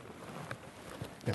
This obviously is not covered in roof, but this really represents kind of a corridor that's continuous Right. around, the U shape of the building, basically. Okay. And it carries, a lot of mechanical, electrical, et cetera. Right. You mentioned it briefly, so on that same elevation, on the third level, you mentioned that those are studio units, and that's why you wanted to have the larger window openings. on Right. on the third level. Okay. But you have modified, in some locations, you've modified the windows. We pretty consistently on the third level took what was previously a 6-foot wide window and added two 30-inch windows. Which is consistent with that former design that you guys were referencing. Yeah. And it kind of creates a little more variety and a kind of a hierarchy of window types as you go up. Is there room in your assembly at the parapet for that to drop in any case? No, I'm sorry, the what? parapet to drop down. Yeah, just in certain locations. I'm not saying in No, in because it's anywhere. barely like an 8 or 9-inch Okay, parapet. so you're at right this point. there. Yeah, Yeah, yeah. Okay. pretty much. Okay, thank you. Amy. I'm looking at the elevations. It seems like these were more open before. And just, Well, it's a little deceptive when you're looking at the elevation. well, they weren't connected. Yeah, Right. That's correct. So I'm wondering why just- they're connected now. Well, you have to look at the, I mean, I'll show you on the floor plan, but they're, yeah, let's go to the floor plan so you can really see it. Yeah, this is a covered corridor. It's open to the outside air at the ends, et cetera, and it's open here as you look into the courtyard And out here. and out here. But that canopy, you know, from the front elevation, you would only ever see that bit of roof canopy if you were standing directly. Was it But- added or just yeah, not it was- included No, on it the just last? wasn't, it just was not included, I would say accidentally. So this Definitely needs to be So- connected across here as a covered walkway. So it's just this big? Yeah. Going across Yeah, there? it's just like Okay. 6 feet wide. Okay. Right. It's always been connected? It's always It had a just was never path, drawn just that wasn't way. drawn? Well, the last elevation didn't show the canopy over this part here as you're looking Yeah, through the because it building. gave it more of an open Well, I think the pass point through is that this is visually. 22 feet back from the front face of the building, and then you're looking at a 6-foot wide canopy that has to cover the roof, cover the corridor. Yeah. There's another elevation where that showed up on Yeah, and this. when you look back this way, of course, it's all the way at the front of the building. It looks Oh, like you're it might be seeing it back. Yes. way, Yeah, you're way back. seeing it Oh, like okay, 100 okay. feet back or something, right? Which, So this elevation also changed from last time. If you turn the page, you didn't show any roof across that area. Yeah, we didn't show it here and here. You just didn't see that portion of the elevation. yeah, right there here. was no roof there either. But it's, But So far back. Yeah, it's that- like 100 or I don't know how many wait, feet. no, but- this is from the front Project side. North. this is on the Canon Perdido side, if we can go back. You don't see it from You the wouldn't canopy see it, either, so yeah. Let's look at the elevation. Yeah, So so This this. one. This is a so 20, how- 22-foot deep recess. That's the first one we were Right. That's looking at. Felinda. If you're looking, standing anywhere on the street here, you would never see this. It's way back, unless you're standing right there, and then you would see it. Yeah, just, And yeah, it's a 6 okay. feet deep, so you're seeing. So like a it's little always band. been there, but not, Yeah, it just wasn't And shown. this Shown. is, there. this is way, way back, right? So that's in the Right. front of the 60 feet back, building. yeah. Yeah. That's looking to what the other end of the courtyard there, just showing it going across. I was thinking you just sneaked it in. Didn't tell us about it. here's got a site plan. You want to see the landscape one? or Yeah, the- sure, yeah, landscape. it's this way. Just to understand how far back the building is set. Oh, so we have between 10 and, I mean, on the front. So let's just start with the sort of fundamentals, which is that this is the existing property line of the parcels. And we set the building 10 feet back from that existing property line. The city needed to add a wanted to add a parkway, of course, per pedestrian design guidelines. So we had to widen this, push the sidewalk and widen it and add 2.5 feet 2.5 feet. to the Pretty much all the sidewalk way around. all the way around. But that left still 7.5 feet of planter between the back of the sidewalk and the face of the building. except for these little patio areas. And the requirement's 5-foot average. Okay. So you can be closer, you know. You know, at the corners, of course, you've got some room for some, larger trees, palm trees, et cetera, as we've shown. We're set back further here, Mhm. right? So that's 7.5 feet from the sidewalk there, so that's another few feet here. So that's probably 10 feet there. And then this way too. David, That's it. questions? Yeah. You might have pointed that out already, but the parapets, is it just certain locations where it comes within the 8 or 9 inches of that roof assembly, or is it continually that Well, shallow? It steps up at the corners there per the elevations. You can see that. It looks but- like just a foot, or is it more than that? Yeah, that's about, I think that's It's a little more. a little more than a foot, maybe 18 inches or something, 2 steps. But the parapet typically, to stay within that 36 feet, needs to be around 8 or 10 inches. Okay. And then the railings, it's just probably a printing quality. It's hard to understand like what that detailing is of the Yeah, railing system. I think we have a detail in the plans there somewhere, don't we? Yeah. We did the in the eyebrows. former plan. I don't think so. In here. Does it carry through? Maybe. Let's keep looking. I didn't see one, but Had the one. A3.1 maybe. Which one? Which Is it sheet? A3.1? Yeah, Is that yeah. accurate? That's probably it. Yeah. 3.1? A3.1. Really? Okay. There we go. Yeah. So these are sort of, wider steel slats and metal slats. So you get this sort of horizontal effect. And again, it's actually a kind of a detail that you might find in an Art Deco building as well. Okay. Originally we had like steel pipe rails, you remember that? Nobody liked those, so we went with the flow. And is Tried there to anyway. detail for the eyebrow details that are popping off over the doors? We don't actually have a detail of that, I don't believe. We're still kind of exploring just exactly how we're going to do that. But it will be a metal canopy plant-on, effectively, coming out about 18 inches. Okay. No further questions. Okay, thanks, David. I think we're into comments. I don't have any questions. Go ahead, Howard.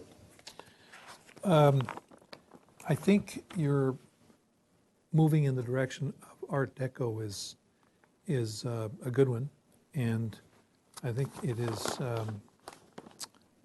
the building is much improved because of that.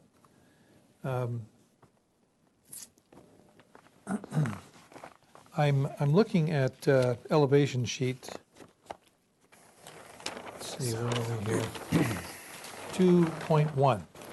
The other one. And I'm looking at level 1, 2, 3, roof and tower. So doing the math, it looks like you have 11 foot 6 inches between level 2 and 3.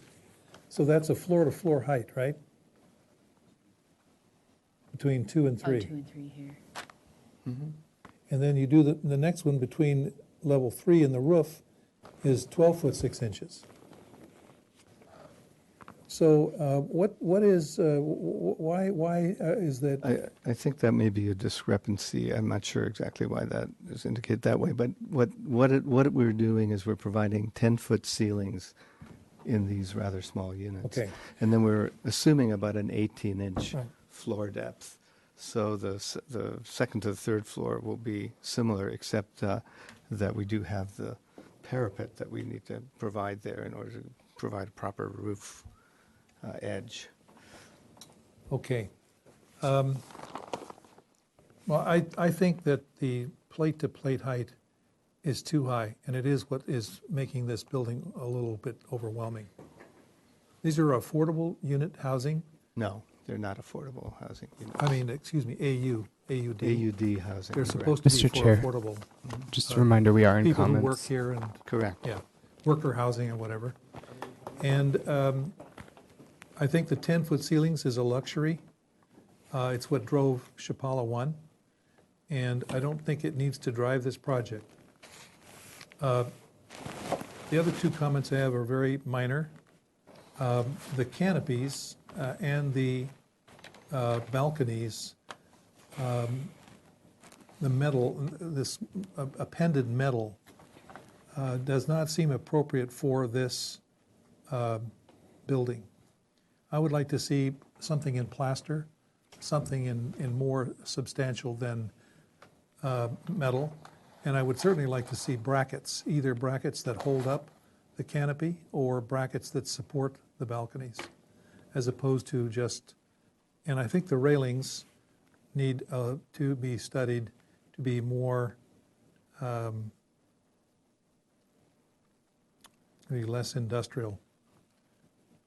And those are my comments. I like the little accents on the corners.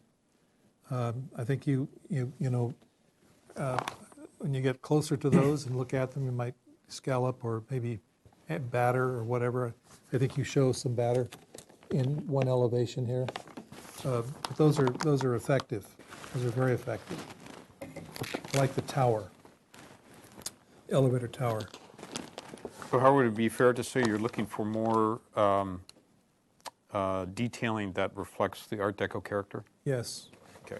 But in particular about the brackets.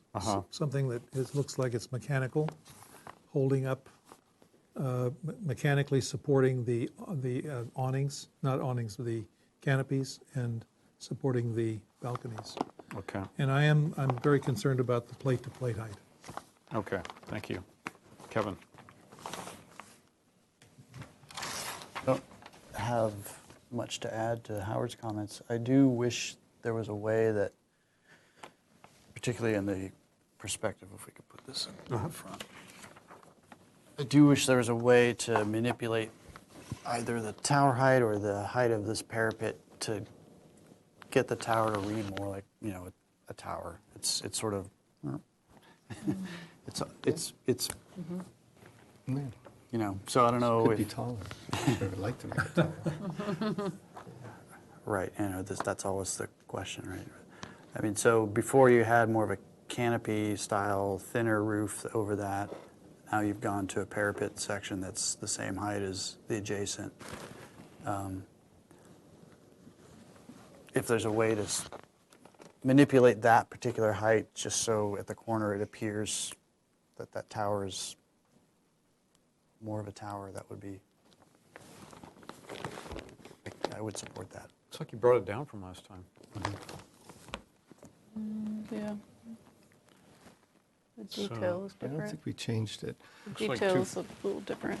But, The detail's different, yeah. Can I just explain one thing about this treatment here? You know, we kind of, originally we had this long skinny canopy and it just didn't seem to quite have it. But we kind of went to a punched plane because almost the entire building is really a series of planes with punched openings. We felt that that would be appropriate there. Could we drop that down a little bit in order to create that variation? I think we could. So if that's something that helps, then we can certainly study that. Okay. As long as we're looking at it, my thought about it was that maybe adding one of these roofs like this, projecting out just for that part, not for the rest of it, then it gives a differentiation between this and this, a further one. See that? Go ahead, Amy.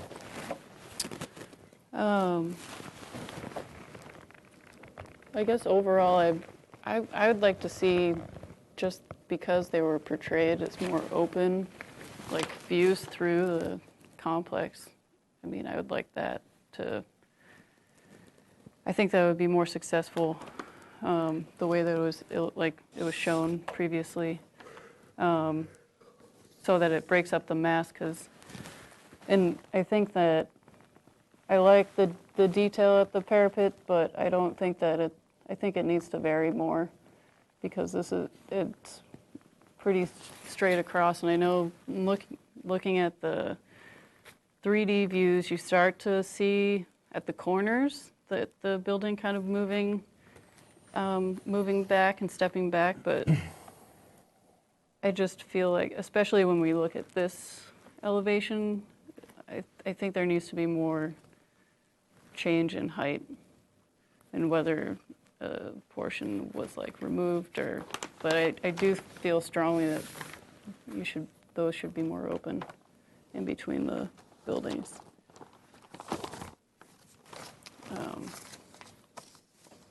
Yeah, and just, yeah, I don't know,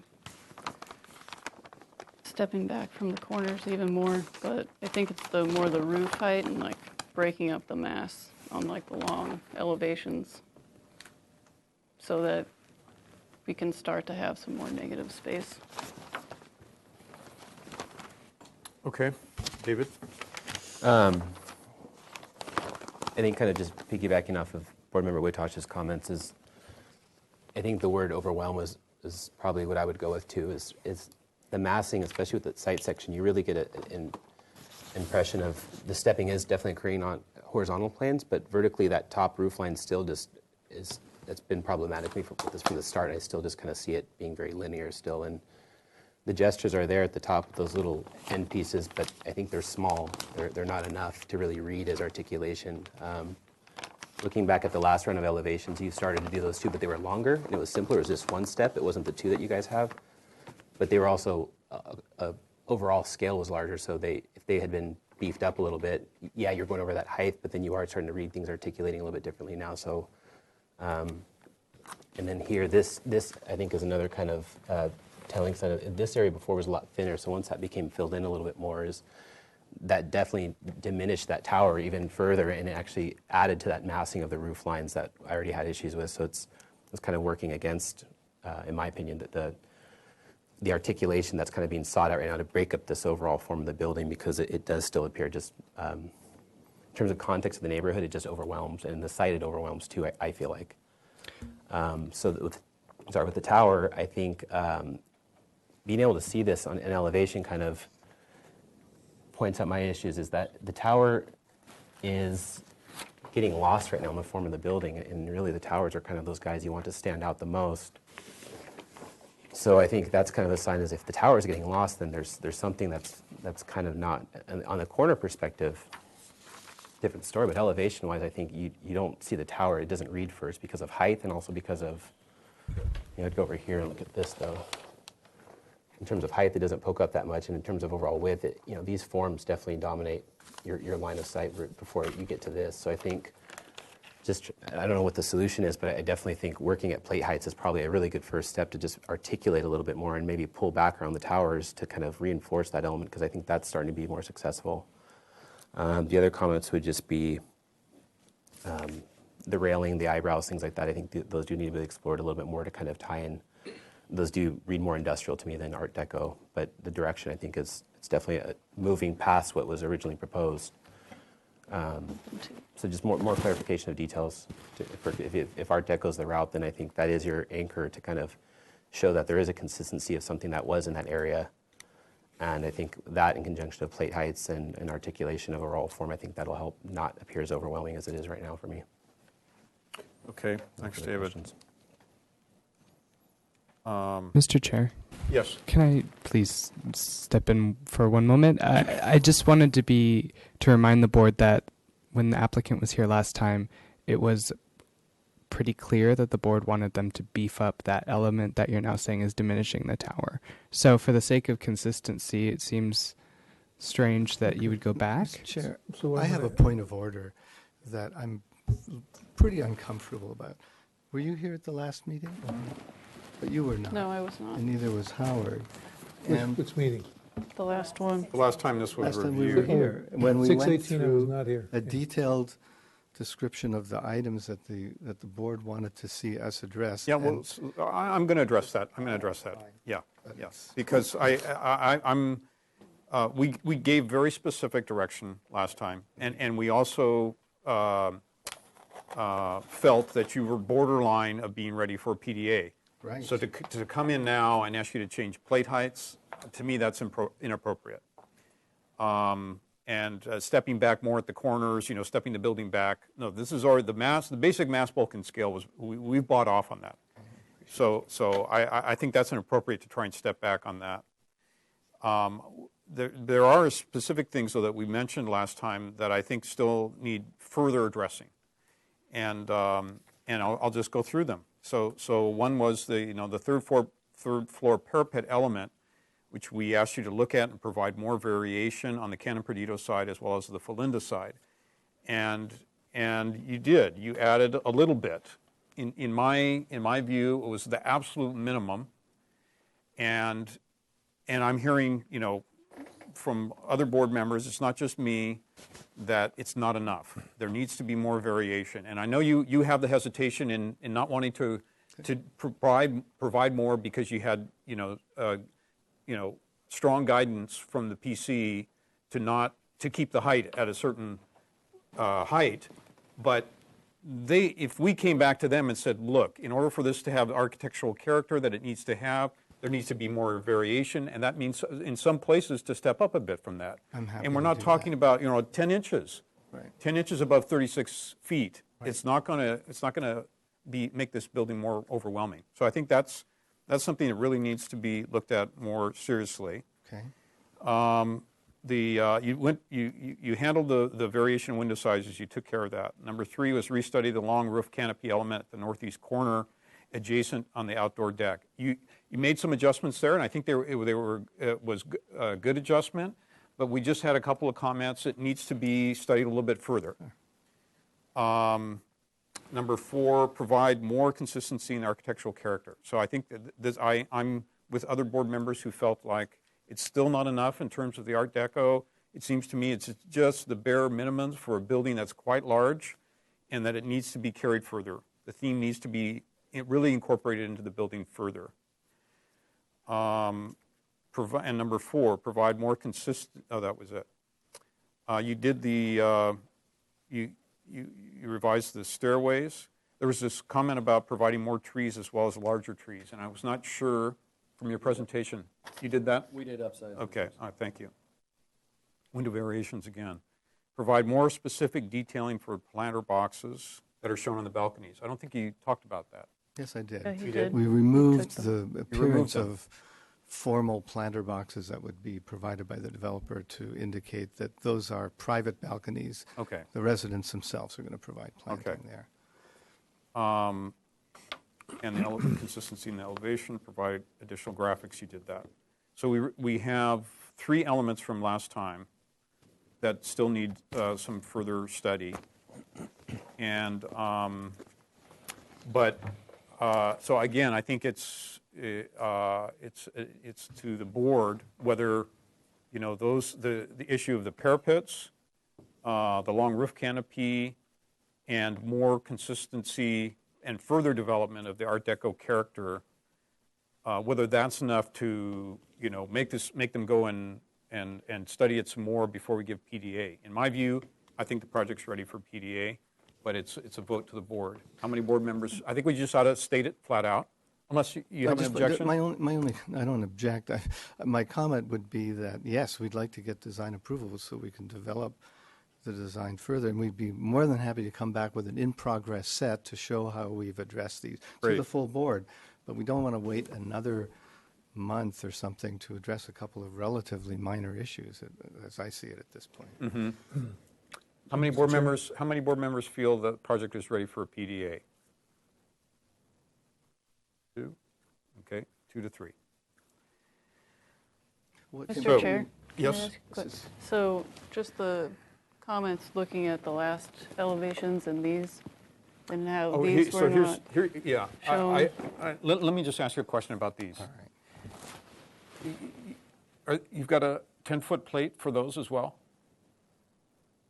Those probably come up at 9 feet. Okay. So my comment about these would be to bring the height down, if you can, and to make them simpler and thinner, and not to read as a big plaster element. Yes, can do that. Okay.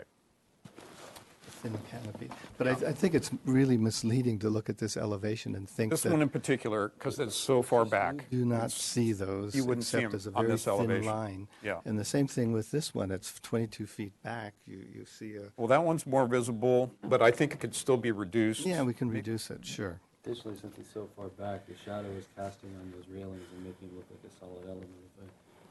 No, I know it's a railing. It's just a different visual Yeah, we can than the certainly last. make that a thinner canopy. It just makes a difference. So Does that help Amy in moving you? Not, I don't know. Because the previous illustration was, you didn't see that, so it gives you the sense of it being completely open. That's why it's, detracting from. But is that what's holding you back from supporting design approval at this I- point? I mean, if that's the only thing, that seems pretty darn minor. That was something that we can very easily address. I think there needs to be more work in the roof plane, in the articulation of the line of the roof. You don't think that could be a in progress? Excuse me. This is this is comments, and it is kind of Not a discussion against at this the point. city's guidelines to have a discussion at this point. Right. Discussion about what? There's no discussion in comments. About the motion. I see. So I don't, well, I'll try making a motion anyway. So the motion would be for project design approval with the applicant to return at the earliest possible open agenda with an in-progress review that addresses our comments.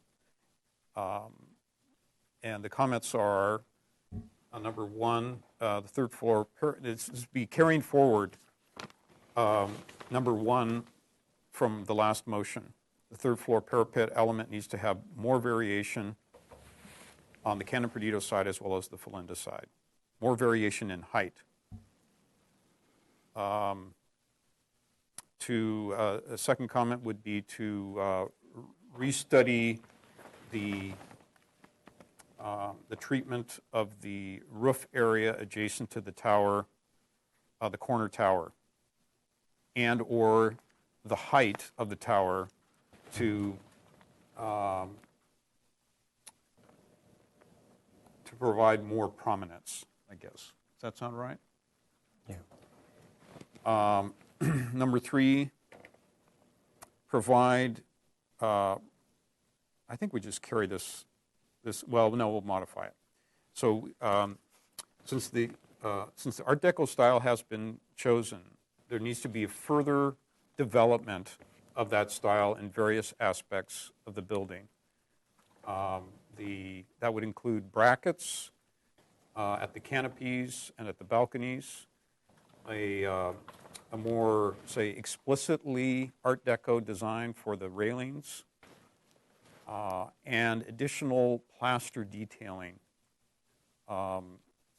similar to or compatible with what's being done at the tower.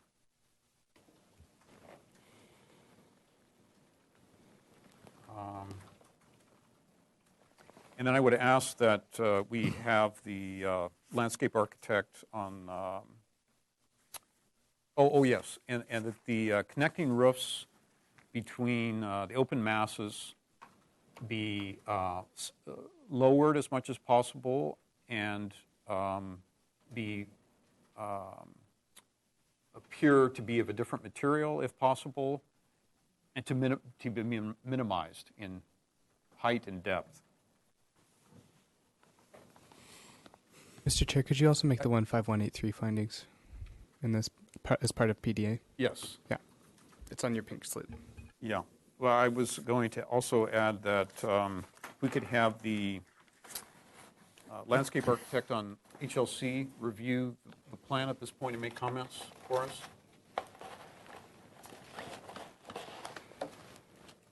But we appreciate the work that's been done last time, and particularly with the hardscape and the landscape changes. I think that it is much more harmonious with the building design.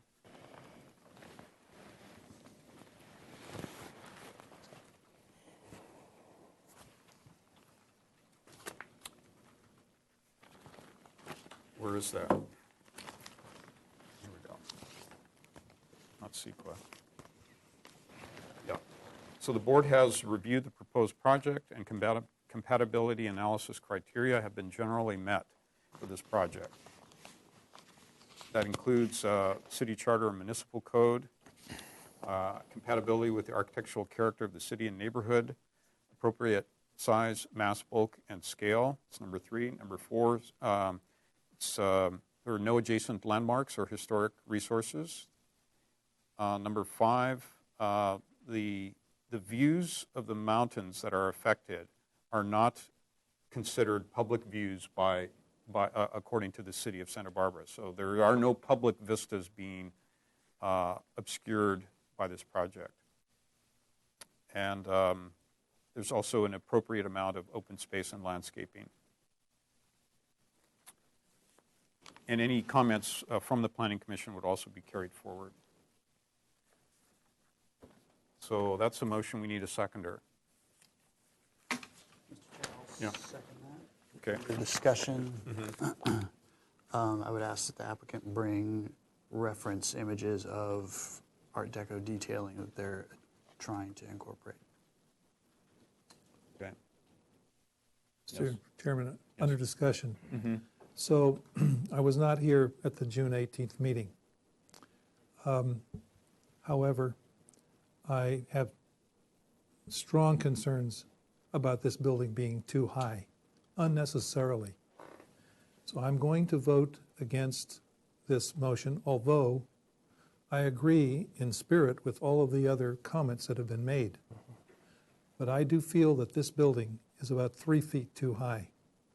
And it's all in the floor-to-floor heights that are indicated on the elevations.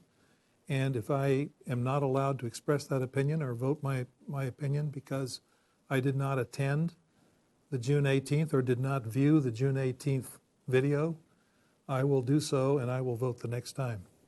But I'm very concerned about the occupants of this building being so privileged over other occupants in the city.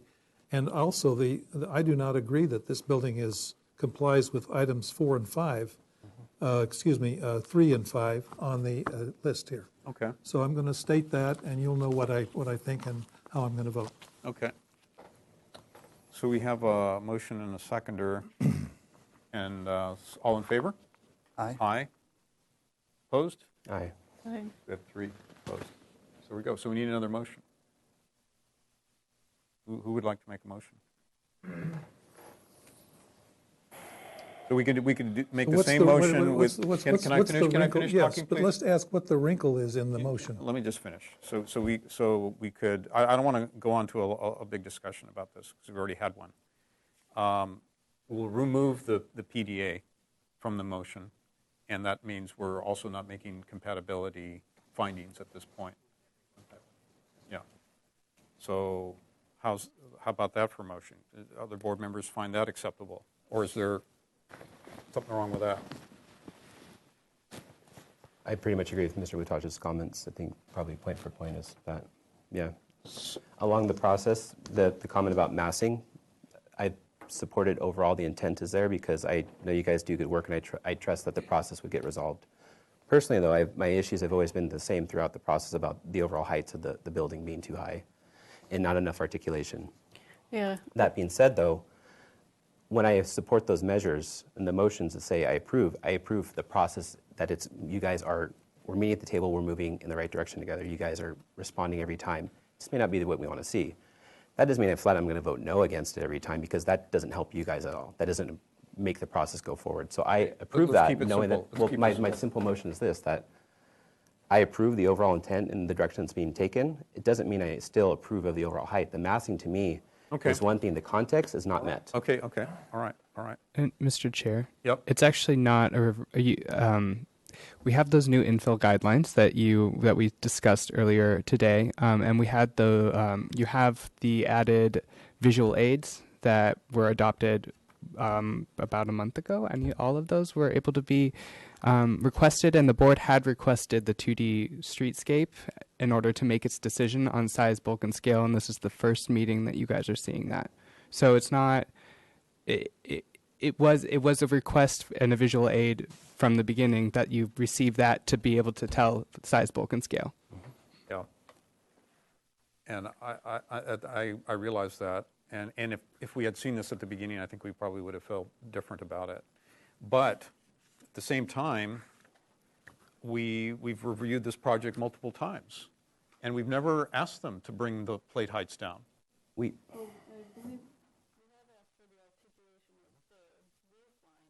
never asked them to bring the plate heights down. There's different ways to do that. But this is the first time I've ever heard the idea that the building needs to come down by 3 feet. And, you know, so to me, it's late in the game to be saying that. Mr. Chair? But that's your view, and that's okay. Chair, I have asked Jaime Limon for a process question many, many times about this. This project is still in concept review. And in concept review, this board... I'm not saying you can't say what Just a second. Let me finish the sentence. We've heard this, and look how late it is. It's almost 7. We're supposed to be done by 5:45. Well, I think you've been doing enough talking. No, I'm trying to end this meeting. Okay, you're fine. I'm trying Anyway, to I end want the to meeting, just say that Howard. we have the right to comment about the height until we give PDA. Right. All right. Right. And you feel comfortable doing that. I don't I do feel feel comfortable. comfortable doing it. Yeah, so we differ. That's going to happen. We differ. So we still need a motion, guys. And so I'm since no one else is, I'm offering the second motion. We remove the PDA part of it. We include the comments that I made, and we go on. Or, you know, change the motion. Second it and change it. If Under you- discussion, change it. Okay, if you are going to do that, I would add the comment that the applicant study reducing the height of the building. Okay. So,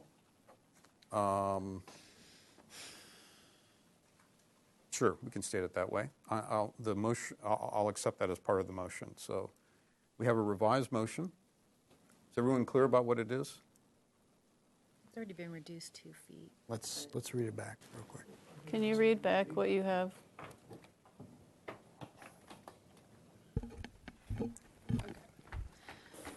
Oh, it's continued to the next available agenda with comments. We need more variation in height, restudy the treatment of the roof area adjacent to the corner tower, or the height of the tower to provide more prominence, provide further development of the Art Deco style in the building, such as brackets at the canopies and balconies, Art Deco for railings, plaster detailing similar or compatible with what is being done at the tower. Connecting roofs are to be lowered as much as possible and minimized height and depth. Have HLC Landscape Architect conduct a courtesy review and provide ABR with comments. The board appreciates the work that has been done thus far.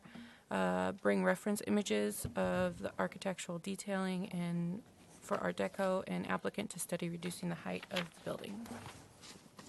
And that's a working motion. I'd have to review the video for more accurate detailing of that motion. Unless someone has some comment under discussion, we're going to vote. Is everyone ready for a vote? All in favor? Aye. Aye. Aye. Opposed? David, did you voted. vote? Yeah, he voted. Oh, okay. There you go. Mr. Thanks Chair, very just much. one quick comment. I hope that the board members do look at the Planning Commission review. Height was never an issue other than to lower it to 2 feet by lowering the parking garage.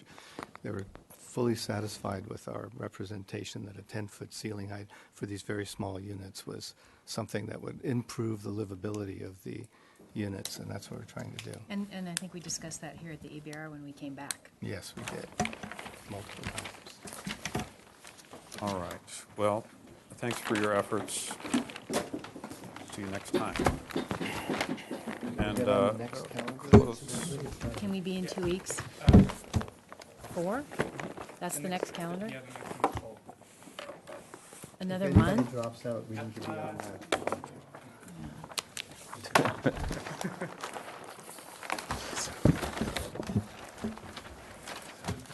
So that ends the July 17th meeting of the Architectural Board of Review.